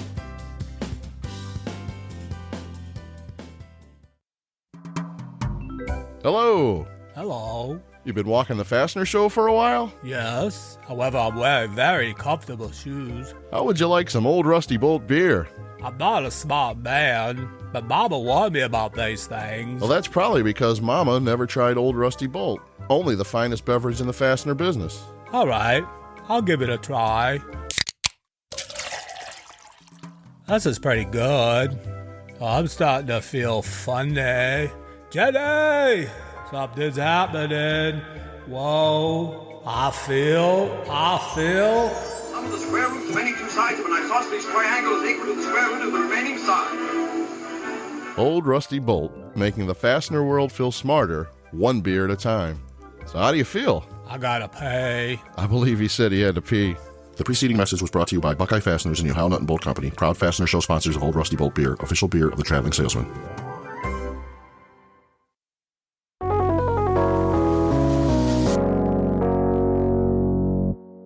Well, hey everyone, this is Carmen Vertullo with the Fastener Training Minute, coming to you from the Fastener Training Institute and AIM Testing Laboratory in beautiful El Cajon, California. Today's topic, as most topics, came from an email from one of our clients, and they had something really bad happen. Their parts dissolved. Can you imagine that? What could be worse? Not only did their parts dissolve, but their parts were expensive. And so I'll tell you the short story, and then when I come back, I'll give you the details, and we'll learn some stuff together, because I learned a few things in this process as well. I get the email. It says, hey, Carmen, we sent some parts out for passivation, and they dissolved, and the parts were made out of monel. Now, monel is a commercial term for a nickel-copper alloy, which is mostly nickel, 65, 70%, and a lot of copper, 20, 35%, like that, depending on the alloy, with a few other spices thrown in there for good flavor. And it's a very corrosion-resistant metal, actually. And when we come back, I'm going to tell you some stuff about monel. I'm going to tell you some stuff about passivation, and hopefully make it so you will never have your parts dissolve. Quality products, quality service, quality customers. That's 3Q Inc., a fastener distributor unlike any you've worked with before. With its unique remote managed inventory stocking programs, wide array of secondary service offerings, and wholly owned cold forming capability, 3Q Inc. has been supporting fastener distributors since 2008. 3Q offers a wide range of 100% American-made fasteners, including ITW SEMS lock washers, as well as specialty and imported parts. Give 3Q a call today to discuss your needs and experience 3Q quality for yourself. 3Q Inc. www.3q-inc.com. Solution Man, Ken. Solution Man, you're my fastener hero. Just doing my job, ma'am. SOLUTION, SOLUTIO. Solution Industry. We are Solution.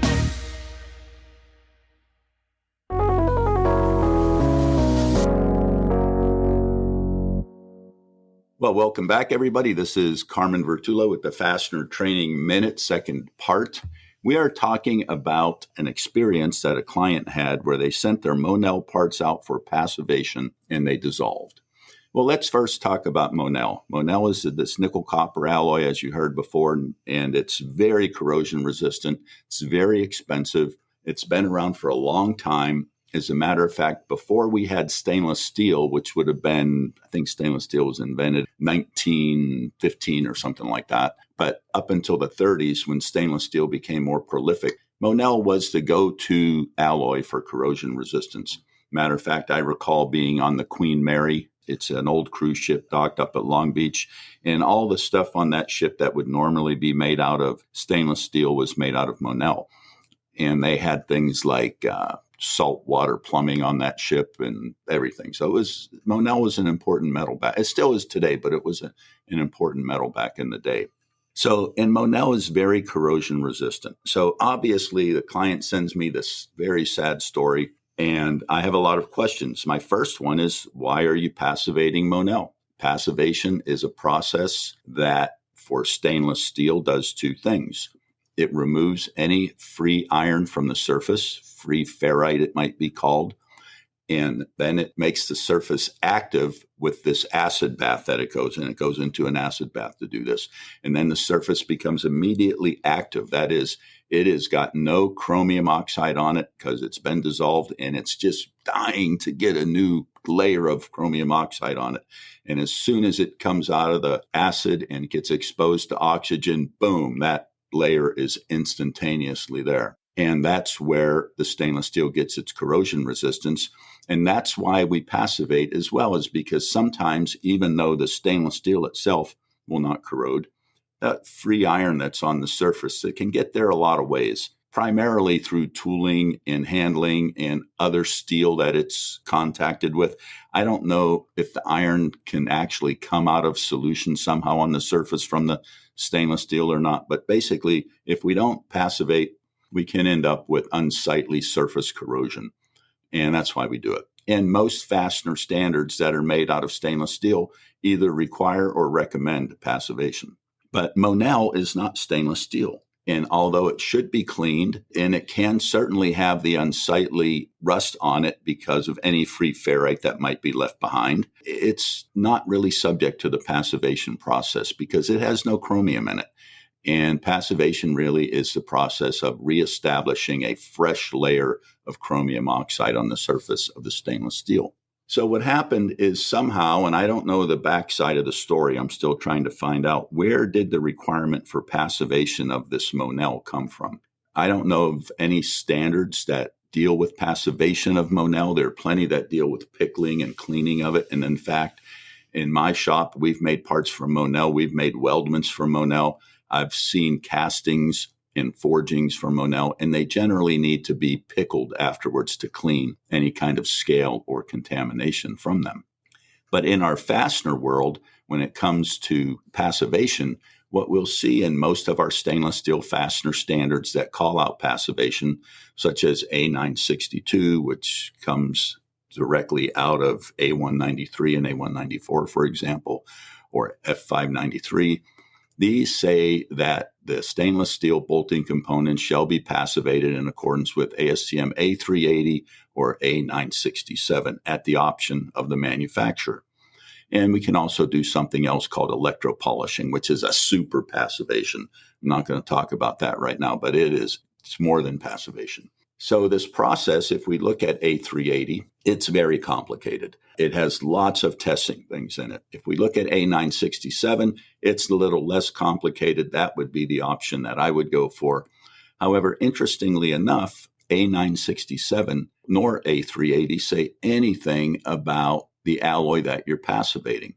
And the problem that we had with the monel, and here's the thing you want to remember that we had with the monel, is even though it's very corrosion resistant, it's actually very highly chemically resistant. It has an Achilles heel. There's some kryptonite out there that will kill monel. And that kryptonite happens to be the very acid that we use to passivate stainless steel bolting or any stainless steel part. And that acid is nitric acid. And any monel will dissolve very quickly in almost any concentration of nitric acid. So if you send your parts out and say, please passivate these, and they land at the passivation facility, monel, by the way, looks just like stainless steel. It's got a nice shiny surface to it.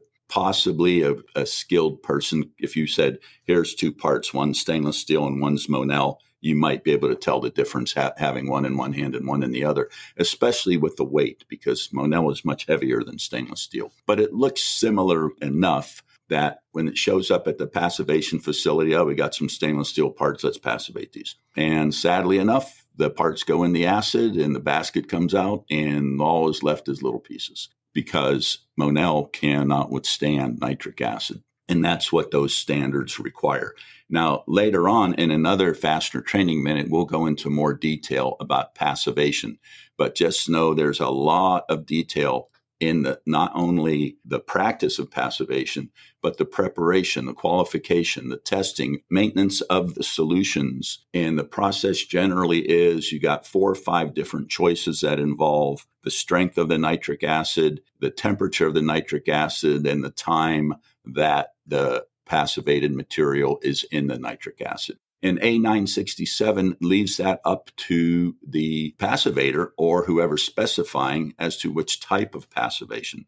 And different stainless steel alloys are susceptible to dissolving as well if you leave them in too long or you don't use the right solution. So, for example, if you send out some 17.4 pH or some 410 stainless steel and you don't tell them what it is, you could end up with dissolved parts as well, or at least partially dissolved parts. Generally, our 304 and 316 stainless steels are the least susceptible to that over-passivation problem. All the other ones that are not austenitic stainless steels are susceptible.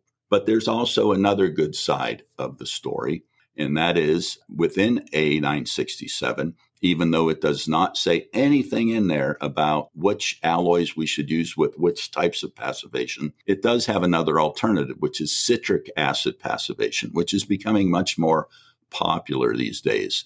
It's much safer. It won't hurt monel. It won't hurt anything. Some people don't like it. They think it's not as good, but it is good. And you can actually buy the citric acid passivation solution in a spray bottle. I don't know if you've noticed lately, but in the last, 20 years, a product on the market called stainless steel cable railing has become very popular. And sometimes those cables, even though they're made out of 316 stainless or 304, they will corrode. And the reason is because that wire gets pulled and drawn and it's all over the place with steel tooling, high-speed steel tooling. And so that steel transfers off onto the cable and now it's subject to corroding on the surface. You can fix that very easily with a spray bottle. I think it's called CitraSafe or something like that, of citric acid. So citric acid passivation is probably the better way to go. Now, I'll just tell you one more thing. If you need advice about which alloys can be used with which various types of passivation solution, you can go to an old federal standard called QQP 35C. Now, that's been withdrawn, and actually it's been replaced with A967. So you can use whichever standard you want, but the QQP standard, fortunately, has a very nice list of all the alloys and which types of passivations that would be appropriate for them. So there is a safe way without having to depend on the passivator or an engineer or getting a consultation. If you're doing much passivation, QQP 35C, you should have it in your list. And even those are recommendations. They're not requirements. So if you send your material out to your passivator to be passivated, the most important thing to tell them is what is the alloy. And if they know, they will probably be careful about not leaving it in too long or using the wrong solution, or specify that citric acid passivation should be used, and you will be safe. QQP35C lists many stainless steel alloys. As a matter of fact, I don't think there's one on there that's not listed. However, monel is not there. So we can rest certain that monel is not expected to be passivated by any standard, at least that I'm aware of. And if someone else has some information about that, I would like to know. Well, I hope you learned a little bit about monel and a little bit about passivation of stainless steel and how to avoid some of the pitfalls of it, which, by the way, this is not the first time I've heard this. This is the first time I've heard it regarding monel, but I've heard it many times regarding other alloys of stainless getting ruined in the passivation process. Well, this has been Carmen Vertullo with your Fastener Training Minute. Thanks for listening.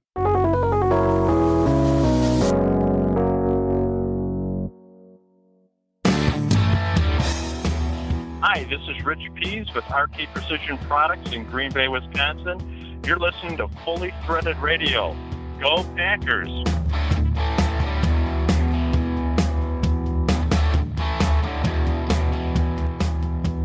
Well, here we are. It's the last feature segment of the 22 podcast season. Can you believe it, Bri? No, pretty amazing, isn't it? We've survived another year. I know. Well, we thought it only fitting to go out with a bang, and so to achieve that, we decided to invite none other than Fastener philosopher, philanthropist, and friend, the great Charlie Kerr. Hey, man. How you doing? So do you like being a philosopher and a philanthropist? I'm not actually so much of a philanderer. Oh, we didn't say philanderer. We said philanthropist. Okay, hey, there's a rule that Eric and I established several years ago. Don't ask me to use words I have a problem pronouncing correctly. All right. I am a bit of a philanthropist. Okay, I give money to charity. Yes. But I'm starting to get real critical about where I send the money based on what I think people are doing with it that might run counter to my intentions, but I'll leave it at that. Right. Well, 'tis the season for that subject, and you're a wise man, which is why we have you here, Charlie, and it's good to hear your voice again. As usual, we should have turned the recorder on when we were doing our warm-up here because, oh boy, folks, if you could have heard the pre-recording conversation, hopefully we can extend that. Pretty wild. Yeah. But no, seriously, in terms of the vocabulary, Charlie, you inform us about so many things on the podcast and during our many off-mic conversations that I feel it only fair that I occasionally help you along with on the vocabulary side of things. So I'm glad I can teach you a little something now and then. How are you? I heard you just got back from a big trip. Where? Vermont, right? Yeah, I skied Killington in Vermont. We skied Monday, Tuesday, and Wednesday. I started skiing in the late 80s, and I'd go out west, Wyoming, Colorado, Utah. And I don't know, about 12 or, maybe even 15 years ago, I just quit skiing. And last year, a buddy of mine, coaxed me into returning to the sport. You're going to love this. I borrowed my son Alex's boots, his brother Greg's skis, and my daughter Amanda's helmet. And we went to Bristol Mountain in Canandaigua, New York. And it's like, I kind of got, I got bit by the bug. So a couple of weeks after that, we went to Killington. And then I was in the sporting goods store. I got new skis, new boots, new poles, new helmet. Wow. I got jackets, gloves. Plus, I bought a Icon ski pass. I've got about $3,000 tied up in it. It's easy to do. Yeah, and skiing, really. The snow in Vermont this last week was terrible. And I think it's an act of God that I came home with nothing more than a couple of nice bruises on my legs. Oh, you're riding the ice, huh? Yeah, I used to ski on real long, skinny skis. Now I've got short, kind of wide ones. It's much more smart, okay. Yeah, old guy skis. Yeah, they're not as easy to get used to as I was told they would be. So really? I'm coming down the mountain, and I hit, a patch where I just felt like I was having problems controlling myself. And there was a group of people standing in front of me. So I just deliberately hit the snow, and I'm sliding straight at these people like a bowling ball going after a rack of pins. And they just spread out and let me go right through them. I mean, it's a good thing I was wearing goggles and a helmet, and no one could really identify me because I felt like a total imbecile. But I'm heading out to the Rocky Mountains in January. I'm going out to Colorado. I'm going to take a lesson. I really think that these shorter, wider skis, the technique that you apply to them is different enough. I'm 6'3". The skis I used to ski on are longer than I am tall. Yeah. And the skis I got now don't even come up to my neck. Yeah, but that's normal now. Yeah, there's some big differences there. And I figure I'll spend $40 or $50 with a bunch of, 9 and 10-year-olds to learn how not to kill myself. No. So, Charlie, I'll tell you a story about these short skis, okay? I learnt to ski in New Zealand, and the idea was you had these long skis that had to be a foot longer than your height, and they're really, really hard to learn on, but no one really goes on about that. And then I went to Canada. So I decided I hated skiing because I'd be at one of the top of the mountains and I'd think I couldn't possibly stop till I got to the lake at the bottom of the mountain. And the Canadians, they teach you with short skis. So I went on a course in Vancouver, and they guaranteed, typical old American type thing, guarantee that you would learn to ski a slalom down their main ski field after 1 week, or you got free lessons until you could. I was in a class of 96 people, all split into groups of 6. Not one person had to have an extra lesson. Wow. And you start off with these short skis, 3-foot skis. The only way you can turn is parallel. You can't turn using snowplow turns or anything. Don't use poles because they're just a pain in the neck. So you completely learn with body weight. So how many graduations do you make until you're at the full-size ski then? Well, you go every day. You go up like 6 inches in ski, and okay, so it's gradual. And it's called GLM, Graduated Length Method. And so the first half hour of each day is a little bit weird. You're sort of floundering a bit, and then everything's fine. But it's only on the last day that they actually introduce you to how do you use a pole, because you've got used to skiing totally just using your body weight. And it's a little hard to get on the chair lifts because you sort of need poles to move around. But it's a really interesting way. And I learned to ski really pretty well and went off skiing all over the world after that. Went back to New Zealand. Everyone thought I was crazy, that no one in their right mind would ever start off with short skis, okay? I think it's the greatest thing out. Well, I did it backwards. I started off with the longest ones they make. I bought them used, and binding skis and poles for $100, and they were brand new. The guy used them one time and didn't like them. I got to tie this to fasteners real quick. Oh, okay, please. When I go skiing, something that I do, and whether it's the chair lift, where the chair is attached to the the arm that holds it to the cable, the towers. Yeah. I look at all the head marks.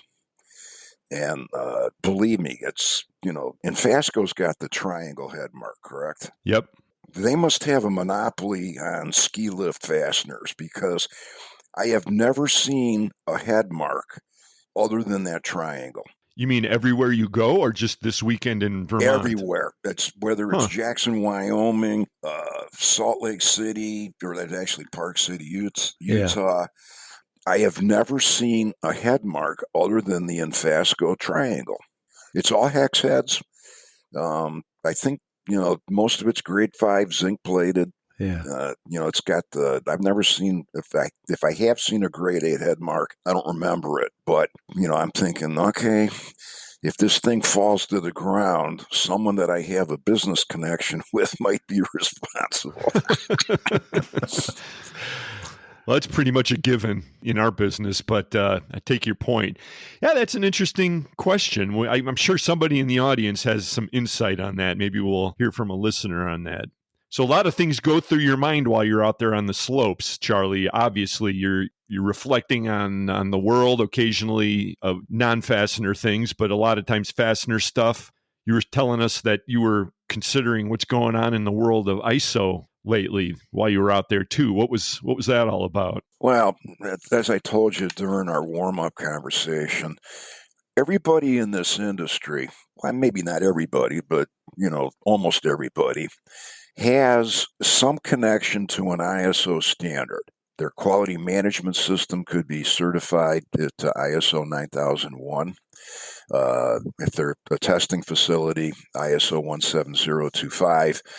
A lot of people in our industry might refer to it as an A2LA accreditation. A2LA is one of several accrediting bodies that uses that standard. But 17025 and 9001 are what I call quality management system standards.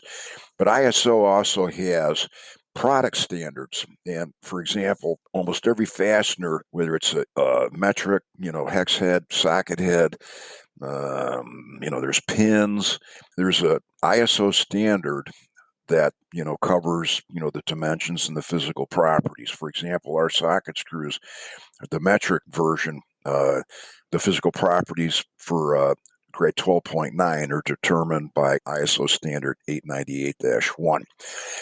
ASTM does some similar things for product standards and testing standards, but they don't get so much into the quality management standards business. But where I'm going with this is there is an ISO standard that I'd never heard of before until about maybe 2 or 3 months ago, which is ISO 8583. And what this standard does, ISO 8583, is define a format that describes credit card and debit card transactions. And the short version of that is that if you go to a sporting goods store and buy fishing tackle, there's a code for sporting goods store. It doesn't matter if you buy a basketball, a baseball mitt, a fishing pole, lead sinkers, or clothing. Your transaction shows that you went to a sporting goods store. Well, for reasons that I think are totally political, ISO has either proposed a revision to this standard or has revised it to break out the sporting goods code to sporting goods and firearm sales. So if I go to a store to buy shotgun shells because I'm going to go sporting clade shooting, that transaction would be coded differently than when I bought my skis or my boots for my ski trip that I just went on. And I believe that ISO is starting to venture into, you can call it social justice, whatever you want. This is a non-political, non-governmental organization. In theory. And, well, yeah, you're right, in theory, but they're starting to be less discreet about wandering into things that have nothing to do with quality management or standardizing. See, the term used for these things, whether it's an ASTM standard, an ASME standard, an ISO standard, an SAE standard, the word standard is always preceded by the word consensus, which means that people that will be affected by the standard, either because they use the product, they make the product, they distribute the product, they agree that that standard will be what everybody should be working to. And I, mentioned in the warm-up, I had dinner with someone that owns a machine tool building company, and they make vertical machining centers that are specifically designed for milling firearm parts. And the owner of this company didn't know about this. And this could be, a threat to his business because while a lot of his customers, they sell to military, police departments, possibly, export for other, military purchases. Some of his customers also make commercial retail firearms used in hunting and target shooting. Right. Now all those customers are being flagged, or the mechanism is there to identify and persecute them. Well, I don't know if I'd go so far as to say persecute them. I would. Well, yeah, okay. That's but the setup. Let's be honest about this. Trying to be. If the information in the hands of someone that's got nefarious intentions, this is a problem. And Now, okay, I'm going to go back to ISO 9001 because many of your listeners are familiar with the standard. There are provisions in that standard that say there's certain things you got to do in terms of the way you manage your company that, it would have effect on the quality of your product. And I can see where ISO is going to start sprinkling in some other things that we refer to as ESG, the environmental, social, and governance policies, or diversity, equity, and inclusion. Sprinkling in is an interesting way of saying it, Charlie. Yeah, you're right. Yeah, but like when they revised the standard, how about more like dropping an ISO-approved anvil on all our heads? Right. Well, here's the thing, though. Hang on. Let me stop you. Go to ISO.org and look at the homepage. Yeah, all you have to do is look at this net zero crap and see the lip service they're paying to this environmental agenda, which is suicide for the industrialized world. And that tells you all you need to know about these guys. So go ahead. Remember also the ISO is rooted in Paris and Belgium, okay? I mean, it's run out of France. Well, no, actually, I think it's run out of Geneva, Switzerland. Yeah, but it's by the French. But anyhow, here's where I'm going with this. If, let's say, I have a company and the guy in the building next door to me on the street, he's got a company. If he wants to implement ESG policies or if he wants to pursue DEI, diversity, equity, inclusion, fine.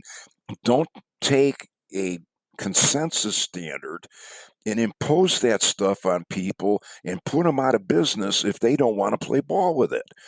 And I mean, I'm at a time in my career where I probably wouldn't live long enough to really see where this would, permeate to the point where it could put people out of business. Well, not with those long skis you wouldn't have. No, but what I'm trying to do right now is just alert people to the fact that you could be someday forced with a business decision where your ability to hold on to customers could be dependent upon your willingness to publicly affirm beliefs that you privately don't hold.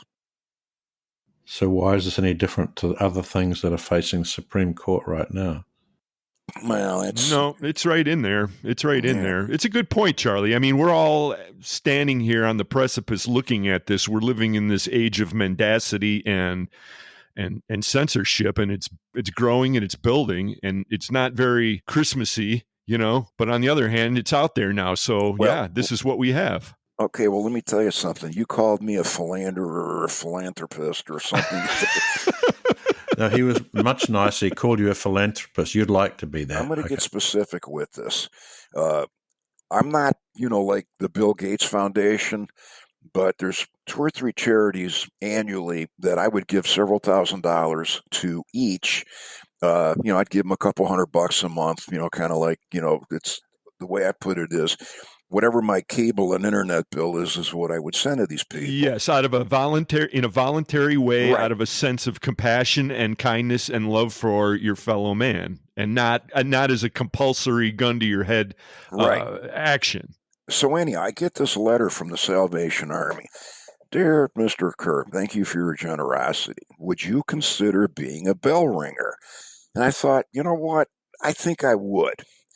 And I'd stand out there in a Santa Claus suit ringing the bell, and I would go to a retail store close to my house, and people that I know would come in, and let's say, you and Brian showed up. I'd say, stop, get your wallets out, put some money in the bucket. So, I could be real aggressive panhandler about it. I could see this. So before I accepted the invitation, I had read someplace that the Salvation Army was hiring diversity, equity, inclusion enforcement officers.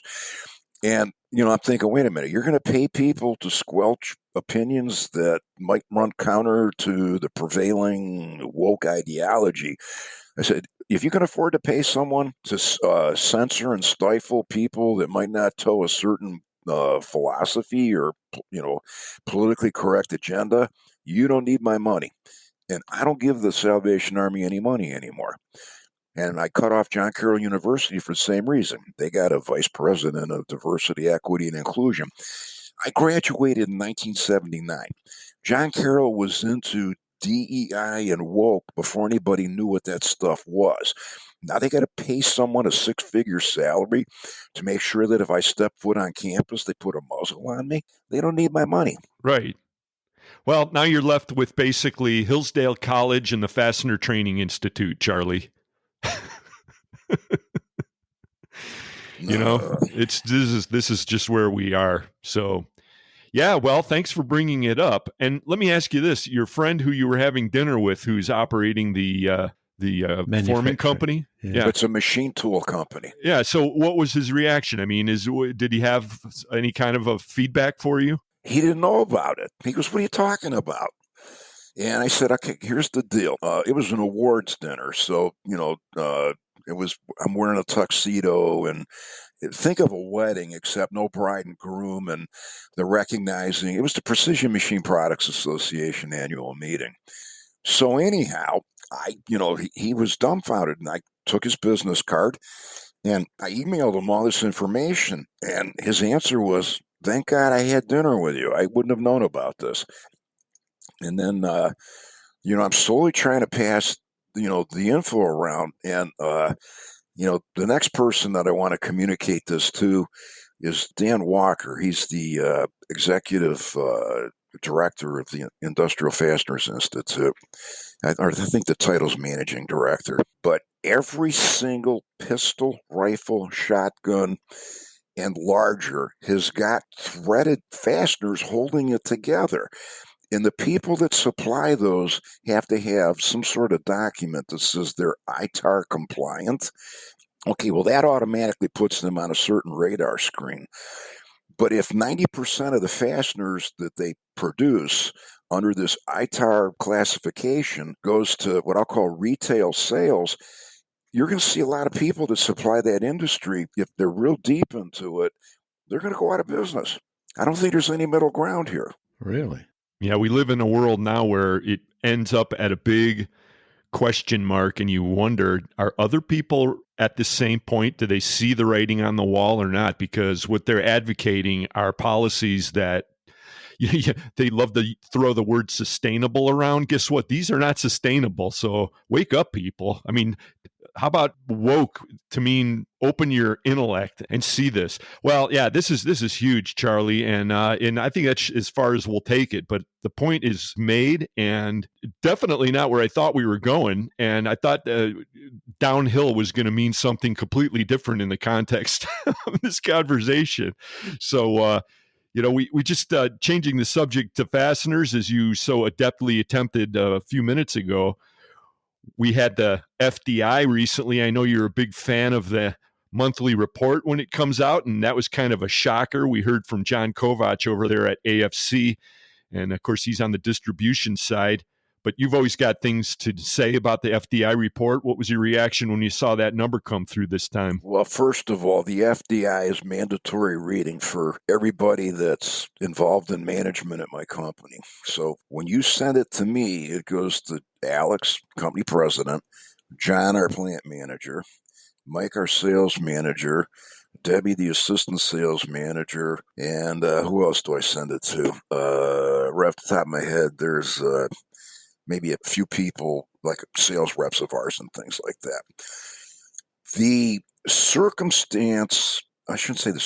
situation, we're a manufacturer, and sometimes, the FDI, Fastener Distributor Index, doesn't always line up. Like, we could be slowing down a little bit, and the index could be going up or vice versa. But when the index goes up, obviously, that's good news, because 90% of what we ship out of here are standards that we inventory that are sold to distributors.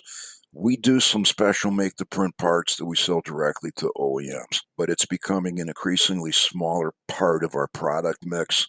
I'm just going to say it like it is. We're very good at making standard fasteners, putting them on the shelf, and selling them through distribution. It's a core competency that I've made a strategic decision to focus on. It doesn't mean we're exiting the other business, but on a 0 to 10 scale, We're probably an 8 3/4 to maybe a 9 1/4 on the standard fastener part of it in terms of quality of product, reliability of delivery, customer service, just ease of doing business with. We're probably in the maybe high 6, low 7s on the special make to print part thing. It doesn't mean we're incompetent at it. It's just it's a little bit outside of our wheelhouse. But to answer your question, it's something I do keep an eye on. Our personal experience right now is we're still shipping stuff faster than we can make it. Now, why is that? There's a couple of reasons for that. One is if I could find a couple of competent people that want to work a second shift, that wouldn't be a problem right now. Still an issue, huh? Oh, it's going to be an issue. In fact, I was reading in Barron's. I subscribe to Barron's. It's a Wall Street Journal related publication. The labor force participation rate, see, everybody talks about unemployment. I pay no attention at all to the unemployment rate.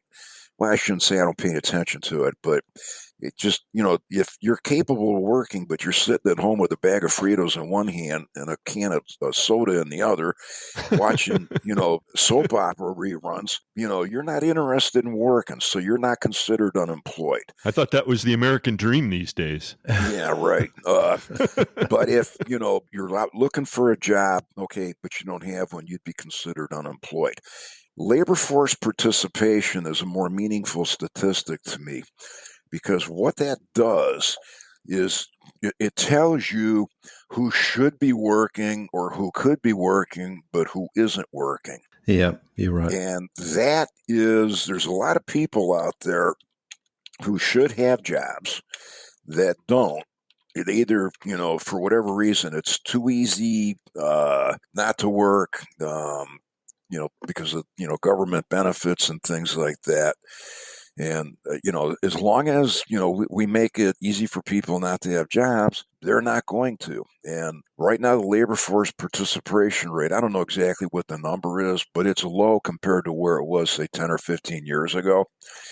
And they say, well, we got low unemployment. Well, sure, unemployment's, I don't know, 3.5% right now. But, you got probably maybe 8% labor force participation that, it's a percentage of the civilian population 16 and older that should be working or actively looking for work. And that's at an all-time low relative to, the population of the country as a whole. Right, but that's a little bit of a black box, too, because they keep slicing and dicing how they compute all those numbers. And, I mean, it's difficult to really understand what they mean relative to what they meant in the past, and I'm sure you get what I'm saying. An interesting paradox to this whole thing is that tax revenues are almost as high now as when they were at their peak, which was right around World War II. So that's very curious because they're making so much revenue, the federal government, that whatever the so-called jobs market is, they're doing very well for themselves. And they still have a huge deficit too, by the way. Well, one thing that, this is really, is like a burr under my saddle. You get all these people that, go on TV, they're economists, or they're on the radio being interviewed, or they write an opinion piece for a newspaper, and they keep harping on the coming recession. Well, just by talking like that, you can cause people to get paranoid and stop spending money. Yeah, absolutely. And I'm not making a prediction. This is just something that I'm going to say it like it is. I sent an email out, I'm going to say maybe a month ago, to everybody inside my organization. I said, I'm ignoring all this chatter about the coming recession. Like there's a law firm, their name is Fisher Phillips. I'm on a distribution list of theirs, how to prepare legally for a reduction in force. And my message was, it's not even on my radar screen. We are shorthanded right now. We would have to lose, in terms of inbound orders, easily 10, 15, maybe as much as 20% before I would even start cutting people's hours. That's how the supply and demand for the stuff we make here at Kerr Lakeside is so out of balance right now. I mean, it's a nice problem to have. Yeah, it does. But we used to run around, tell people, yeah, we got 80, We have 97% of our catalog on the shelf ready to ship the day you order it. It dropped below 80% as recently as maybe a year ago. It's probably in the high 80s right now, but high 80s is still quite a bit of ways from high 90s, which is what we used to, puff our chest out and, I can outperform everybody I compete with that's making a domestic fastener. And it just seems like every time I turn around, I'm not making this up. You walk through our warehouse, there's a lot of vacant shelf space. I'm not happy about it, but the people want to buy what we have, and there's some cases we run $500,000 of a certain diameter and length, and as fast as they hit stock, they're gone. This is like never. I've been doing this since the early 1970s. This was inconceivable until maybe a year and a half or 2 years ago. Is your main challenge in restocking those shelves because of the labor or the material or both? Well, it was material for a while. That problem's gone away. Like I said, if I could hire a couple header operators that want to work a second shift, I could put a big dent in that problem. Okay, now, there's no secrets in this industry. Most companies pay a shift premium. It depends, what it is from business to business. But temporarily, I was offering to triple our shift premium just to see if someone would bite the hook and work a second shift. Because, in theory, let's say there's a couple of headers in our shop that just have a lot more work than some of the other ones. Well, if I could run two of those machines, 2 shifts for, say, 6 months, I can dig out of this hole. Tripling the shift premium. I couldn't get anybody to want to work nights. And I couldn't lure anybody in the door to come in as a new employee doing that either. And I don't think this is going to be a problem that goes away anytime soon. Yeah, I don't think so either. But if there's a recession coming, here's what I think you're going to see. Manufacturing, I'm talking bring some sort of material in one end of your building and turn it into a semi-finished product or a finished product going out the other end of the building. Unless you're dedicated, where you make solar panels, which means you've got a very well-defined market. If you're a manufacturer that's got a pretty diversified customer base, if there's a recession going on next year, I don't think you're going to see it or feel it. Now, the service sector, supposedly that's where if, the tech sector and the service sector, if there's going to be reductions in force, and I'm not talking about a layoff here and there, I'm talking about where, someone lays off an entire office building or a factory or something like that. It's not going to be in our type of industry. I think you're going to see it, for example, people that repair stuff, they might see, well, okay, the dishwasher isn't working. We'll just wash the dishes by hand for a while until, we have a little bit better picture on what our finances are going to be. And it's going to be a very different recession because in past recessions, I'm going back to the 1970s, everybody started laying people off. And it lasted for a couple months, and then everybody started calling people back and hiring new people. I think you're going to see a very segmented, if there is a recession, it's going to be short and shallow, and for many people, hopefully not even noticeable. That's not what the media pundits are trying to lead us to believe, but I hope you're right, okay? Well, see, they're looking at a macro view of the economy, and I'm looking at a micro view. As long as I got more work than I got people to handle it, I'm not participating in the recession, guys. Right. Well, that's a valid way of looking at it because it's your reality and you're standing there looking at empty shelves. So how could we blame you for doing that? I think there's room for both views, that's for sure.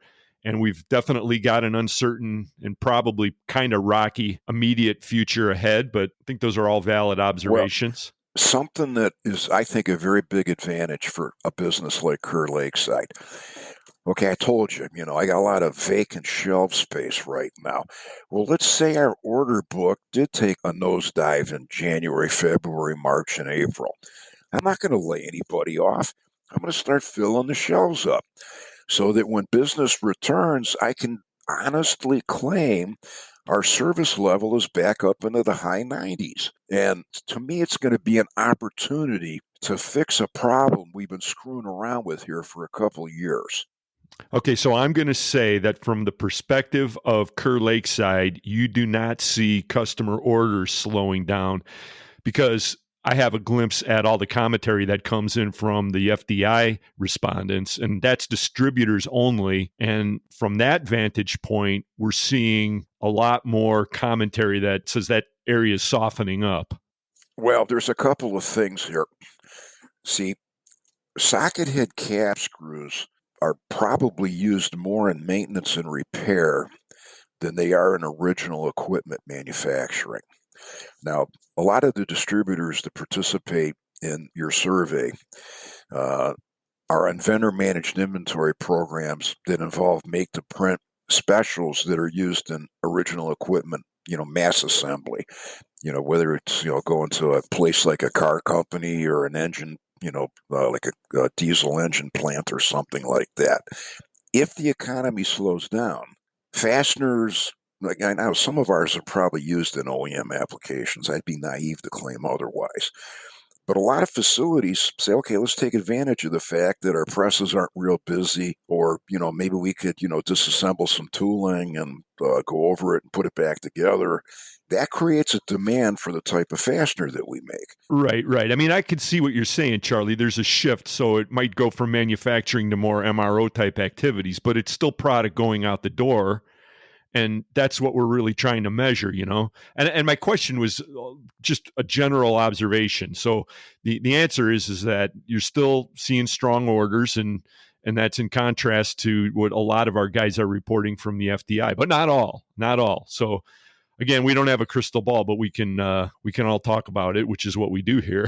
Right. But some of it's a self-fulfilling prophecy. I mean, once you sat and listened for 5 months to the Fed and everyone else talking about what's come looming and all sorts of things, then you become a little more wary, even if you haven't necessarily seen that in terms of actual orders, but it pays to be a little careful. Yeah, well, I buy into that to a certain extent, too, that you manifest some of your own reality. And you could also deny reality, but you certainly manifest it. But here's the question. If they're manifesting a recession, who would do that, and why are they doing it? Well, if I got to think I'd explain this. Let's say there was a real good recession where all of a sudden this labor force constraint would disappear. Now, I'm not sure who that would benefit, but there's a term that gets used now and then called soft landing. The Federal Reserve would raise interest rates just enough to tap the brake on the economy to slow things down a little bit, that would close the gap between where we are with the labor force and where, it's kind of like the labor force participation rate would be more in line with the unemployment rate. Right. That was kind of the old way of thinking about it, though, now, because that whole solution has all kinds of problems built in with it, Charlie. That's the thing. I'm not sure who would benefit from that. Now, another thing, when I graduated from college in 1979, I ran out and bought a house. My interest on the mortgage was like 12.5%. So when I'm reading the newspaper, the Dow dropped 600 points because the Federal Reserve took the interest rate from like 3 to 3.25.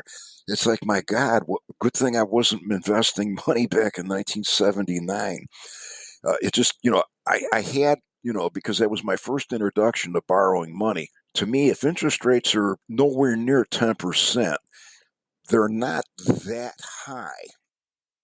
Right, but Americans have become led to the view that this is like next to Armageddon, okay? Forgotten what you're saying. I mean, all around the world that was the same. Well, first of all, a lot of consumer debt is on credit cards, and that's well over 18% anyhow. Yeah, true. So it makes just for good talking points on the Sunday morning TV shows, to show, we're gradually going down the hole. Okay, well, maybe you should be telling people things are good and make them think better. Yeah, well, this is an endless kind of a black pit kind of a subject, because you could talk about it endlessly, and I think it's going to wind up somewhere kind of unsatisfying, talking about downhill again, and well, not entirely what we were aiming for. But I take all your points, Charlie. I mean, this is a huge issue. Let me leave you with one last comment.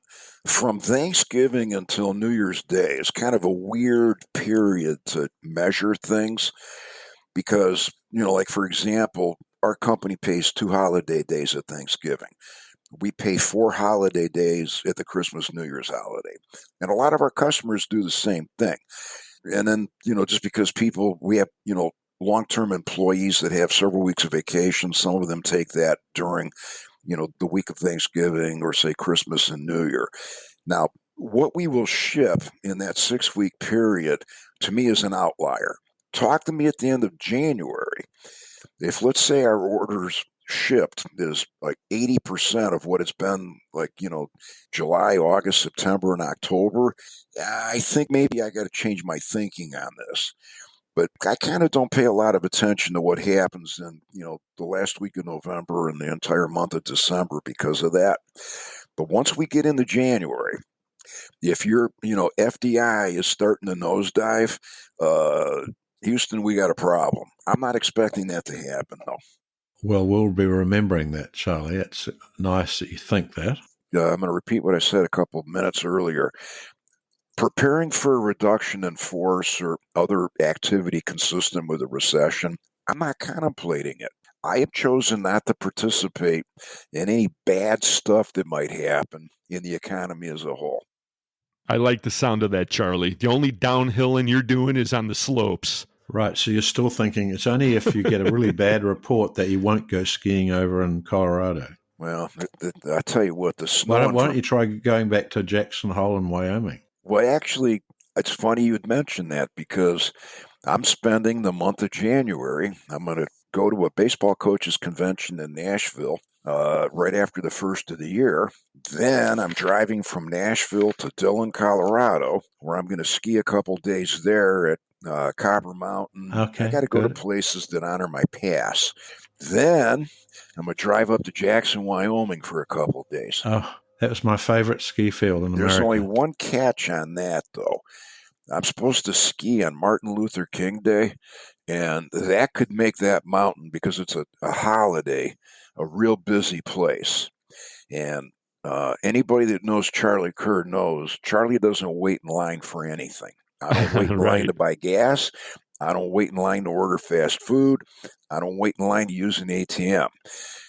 I don't wait in line to get on a ski lift. And if I show up and the lines are long, I'll go find a saloon someplace and try the next day. Well, you get plenty of choices on Jackson Hole, so you're lucky there, okay? There's a method to his madness, Bry. Right, well, I've been there a couple times before. It's from top to bottom. It is the longest ride in the lower 48 states. Yeah, I know that from the very top. What I found as I got older, that I had to actually stop and have a rest.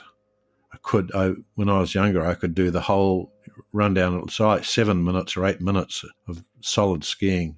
Are you a Black Diamond hill skier? I have done some of the Black Diamonds down into. Now, have I had total success? Not always. I have had some terrible spills on them, but on the very top of Mount Whistler. Not Mount Whistler, that as well, incidentally, but Jackson Hole. I'm a little bit careful, and I'm certainly much more careful now, okay? You lose a little bit of your courage and nerve when you realize you can break things. You're not as impact resistant when you're in your 60s like I am, like you were 30 years ago. No, I am definitely not impact resistant.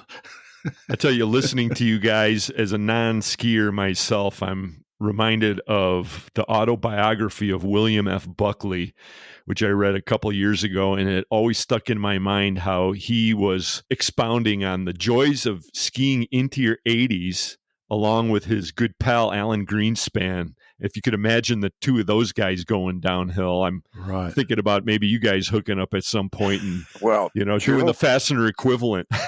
Gerald Ford, he was a skier well into he was in his 70s when he was president, and he would go skiing even after that. Dick Cheney, he probably still skis today. He lives in Jackson Hole. Yeah.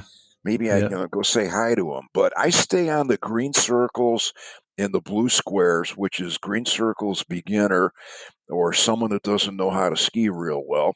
And the blue square is, sort of it depends on the resort. Some places a green circle at Jackson Hole could be a black diamond at Peak and Peak, which is absolutely, but true. If I get on a black diamond, it's because I made a mistake, not because I'm. Or you've been looking at it on the chairlift, which is how I got into it, looking at in these long rides up to the top of Mount Whistler. Sorry, I keep saying Mount Whistler, Jackson Hole, and you get to look at these things. Yeah, I think I could probably do that. Only problem is it's all these other people watching me when you come down. So when you can out, it's sort of a bit embarrassing. Those hills do not look nearly as steep as they really are until you get on them. And what I was watching TV about a week ago, and they had a women's downhill slalom race at Killington. And I called the guy up, that I'm skiing with. I say, hey, do you know what run that is? He says, that's Superstar. I said, well, that's a black diamond. That doesn't look like that steep a hill. He says, does that mean you're going to try it? I said, well, I don't know, but... So we got there. Trust me, that hill is a lot steeper than the TV angle made it look. So I didn't ski it. This is the problem, you see. As you get older, you also get a little smarter. Well, one would hope. I hope you guys both take it easy out there on the slopes because you're making me nervous. I want you both to be here at the end of January so we can circle back and report on everything. The slopes have black diamonds. The fastener industry right now, depending on how you look at it, kind of looks like a big black diamond ahead, I hope not, but you never know. In any case, Charlie Kerr, I love your style. Kerr Lakeside is our kind of company. You're our kind of guy, and it's always great to talk to you and a great way to close out the 2022 Fully Threaded podcast season. Yeah, it is. Well, I appreciate the invite. That's one of those things that you only do so many of these shows a year, and you've always enabled me to participate in at least one, sometimes two. I don't take that for granted. So I take that as a compliment that you would trust me to offer something that your audience might find interesting, if not valuable. It is a compliment. And it is, and it's always unique. And thanks again, and we'll talk to you in the very near future. Merry Christmas, Happy New Year, and until we cross paths again, take care. Yes, and you, man. We'll be back momentarily to close this one out. It's Fully Threaded.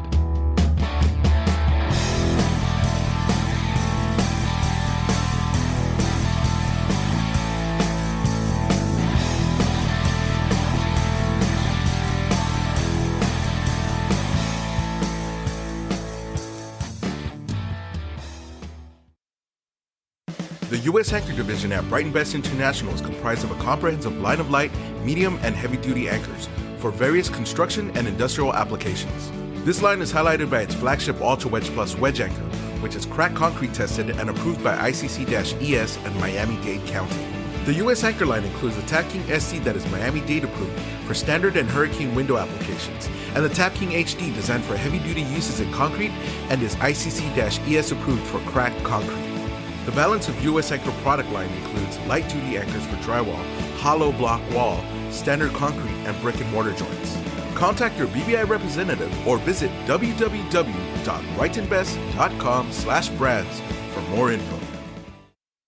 So, you're in the fastener industry, and your distribution software isn't quite cutting it. You need software that can do accounting, manufacturing, CRM, forecasting, procurement, sales, kitting, rework, wireless warehouse management, barcoding, labeling, formatting, mobile apps, websites, and more. Wow, right? What you need is the #1 manufacturing and distribution software for the fastener industry, InSequel. InSequel provides a full suite of applications written and supported by InSequel, not to mention software support that is unmatched by anyone in the industry. InSequel works with you, not at you. Don't be just another sale. Be a partner with InSequel. Contact us today at insequel.com. That's INXSQL.com.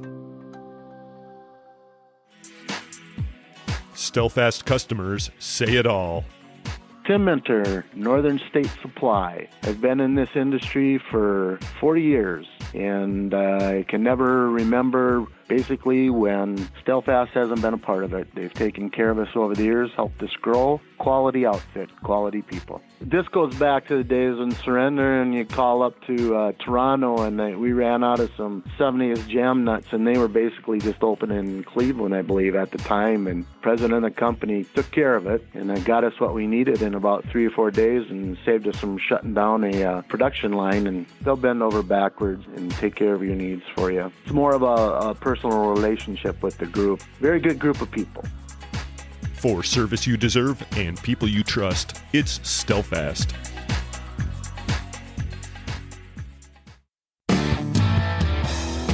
Hi, this is Tim Roberto Jr. from Star Stainless Screw Company. You're listening to Brian and Eric on Fully Threaded Radio.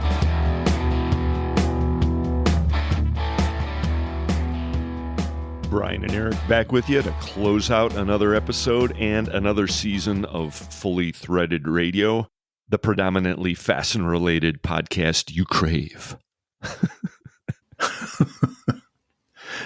And we'll crave again next year, okay? We hope so. Like to thank our guests on today's episode. Charlie Kerr talked skiing. He talked ESG. He talked a lot of things that'll probably get us in trouble. More in trouble. Kerr Lakeside, our kind of guys. Craig Penland of Eurolink Fastener Supply Service kicked things off for us today. Carmen Vertullo had the Fastener Training Minute. And Chris Donnell jumped in to give us his version on the latest with Train-A-Geddon, or Train-A-Geddon Averted, as it's turning out to be mostly. And Mike McNulty of Fastener Technology International and John Kovatch of AFC Industries ran down the FDI. Man, it would be good to see January start off with a continued rally on that number, wouldn't it, Bri? Yeah. I mean, start of January, well, it's sort of different. Sometimes it's okay. Sometimes it's pretty quiet. We'll know, but little like Charlie says, later on in the month, then you'll know. Yep. Well, that FLI makes it look unlikely, but... Yeah, I know. Well, the FLI has been a little touch of reality that's been hiding in these results for a fair while now. Sadly, it's been a pretty good predictor. Yeah. Now, I just have to tell you one thing. I was thinking about Charlie's talking about his issues on the ice. There's a couple of things that can be terrifying on the mountain, and one of them is looking down the Black Diamond and thinking, I should not have come here. How in the hell am I going to get off here without, falling over and sliding off it? The other one is being on some ice, sheet ice, and have someone who is out of control sliding towards you, because, you have to have your skis really, really well tuned up to be able to ski on ice. Well, from what Charlie described, he was just flying down that thing like a bobsled right at those people, and he was glad that he was fully masked and helmeted so he couldn't be recognized. I know. Well, if it's on ice, you have very little control. It's up to powers above you that work out what's going to happen. I don't know. You guys on your Black Diamonds, it's crazy. I don't know how you do it. Well, I don't do it much anymore, I have to say, okay? The title sponsors of Fully Threaded Radio are Brighton Best International, tested, tried, true, Brighton Best, Goebel Fasteners, quality the first time, Go Goebel, and Star Stainless Screw Company. Right off the shelf, it's Star. Fully Threaded is also sponsored by Buckeye Fasteners, BTM Manufacturing, Eurolink Fastener Supply Service, Fastener Technology International, InSequel Software, ND Industries, Parker Fasteners, Solution Industries, Stelfast, 3Q Inc., Volt Industrial Plastics, and Worth Industry North America. If you have thoughts or questions, ideas, suggestions, get with us anytime. The email address is ftr@fullythreaded.com. Right. Don't be frightened to use it, okay? Don't forget also, the FCH Sourcing Network is a resource for you. Our mainstay is the giant database of hard-to-find parts. Some oddballs, some A stock that's just sitting on somebody's shelf. You never know what's out there. Give it a try, especially you InSequel and Computer Insights Business Edge users, because you've got that direct interface. We'll talk about that a lot more in the coming year And we look forward to another year of talking to you about all things fastener related. We have a lot of big ideas for the podcast for next year. And we just want to say thanks for 2022. It was a up and downhill year overall, I would say, Bri, but mostly pretty positive. Yeah, well, it's coming out of our COVID depression time, so it was a strange year. See, I didn't really have that. I was like Charlie with that whole scamdemic. I just didn't participate as much as possible, but you really couldn't escape it. But I never sunk into depression, I wouldn't say. Anyway, next year's going to be better, right? Why don't you close it out, Bri? Yeah, well, thanks everyone for listening over the year. We appreciate you, and stay safe over Christmas, whether you're heading down a blue trail or sitting in your sofa, okay? Or you're freezing your ass off in a barely heated barn. You know, take your pick. All that. You're right. And with that, we're going to put this episode of Fully Threaded Radio in the can. Like Brian said, we really appreciate it. For Brian Musker, this is Eric Dudas. Get out there, sell some screws, have some fun, and we'll talk to you next time.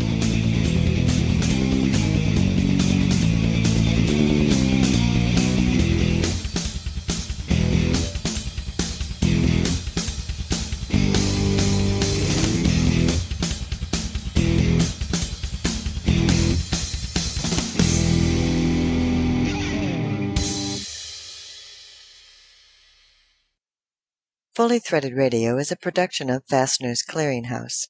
Music provided by Audionautics.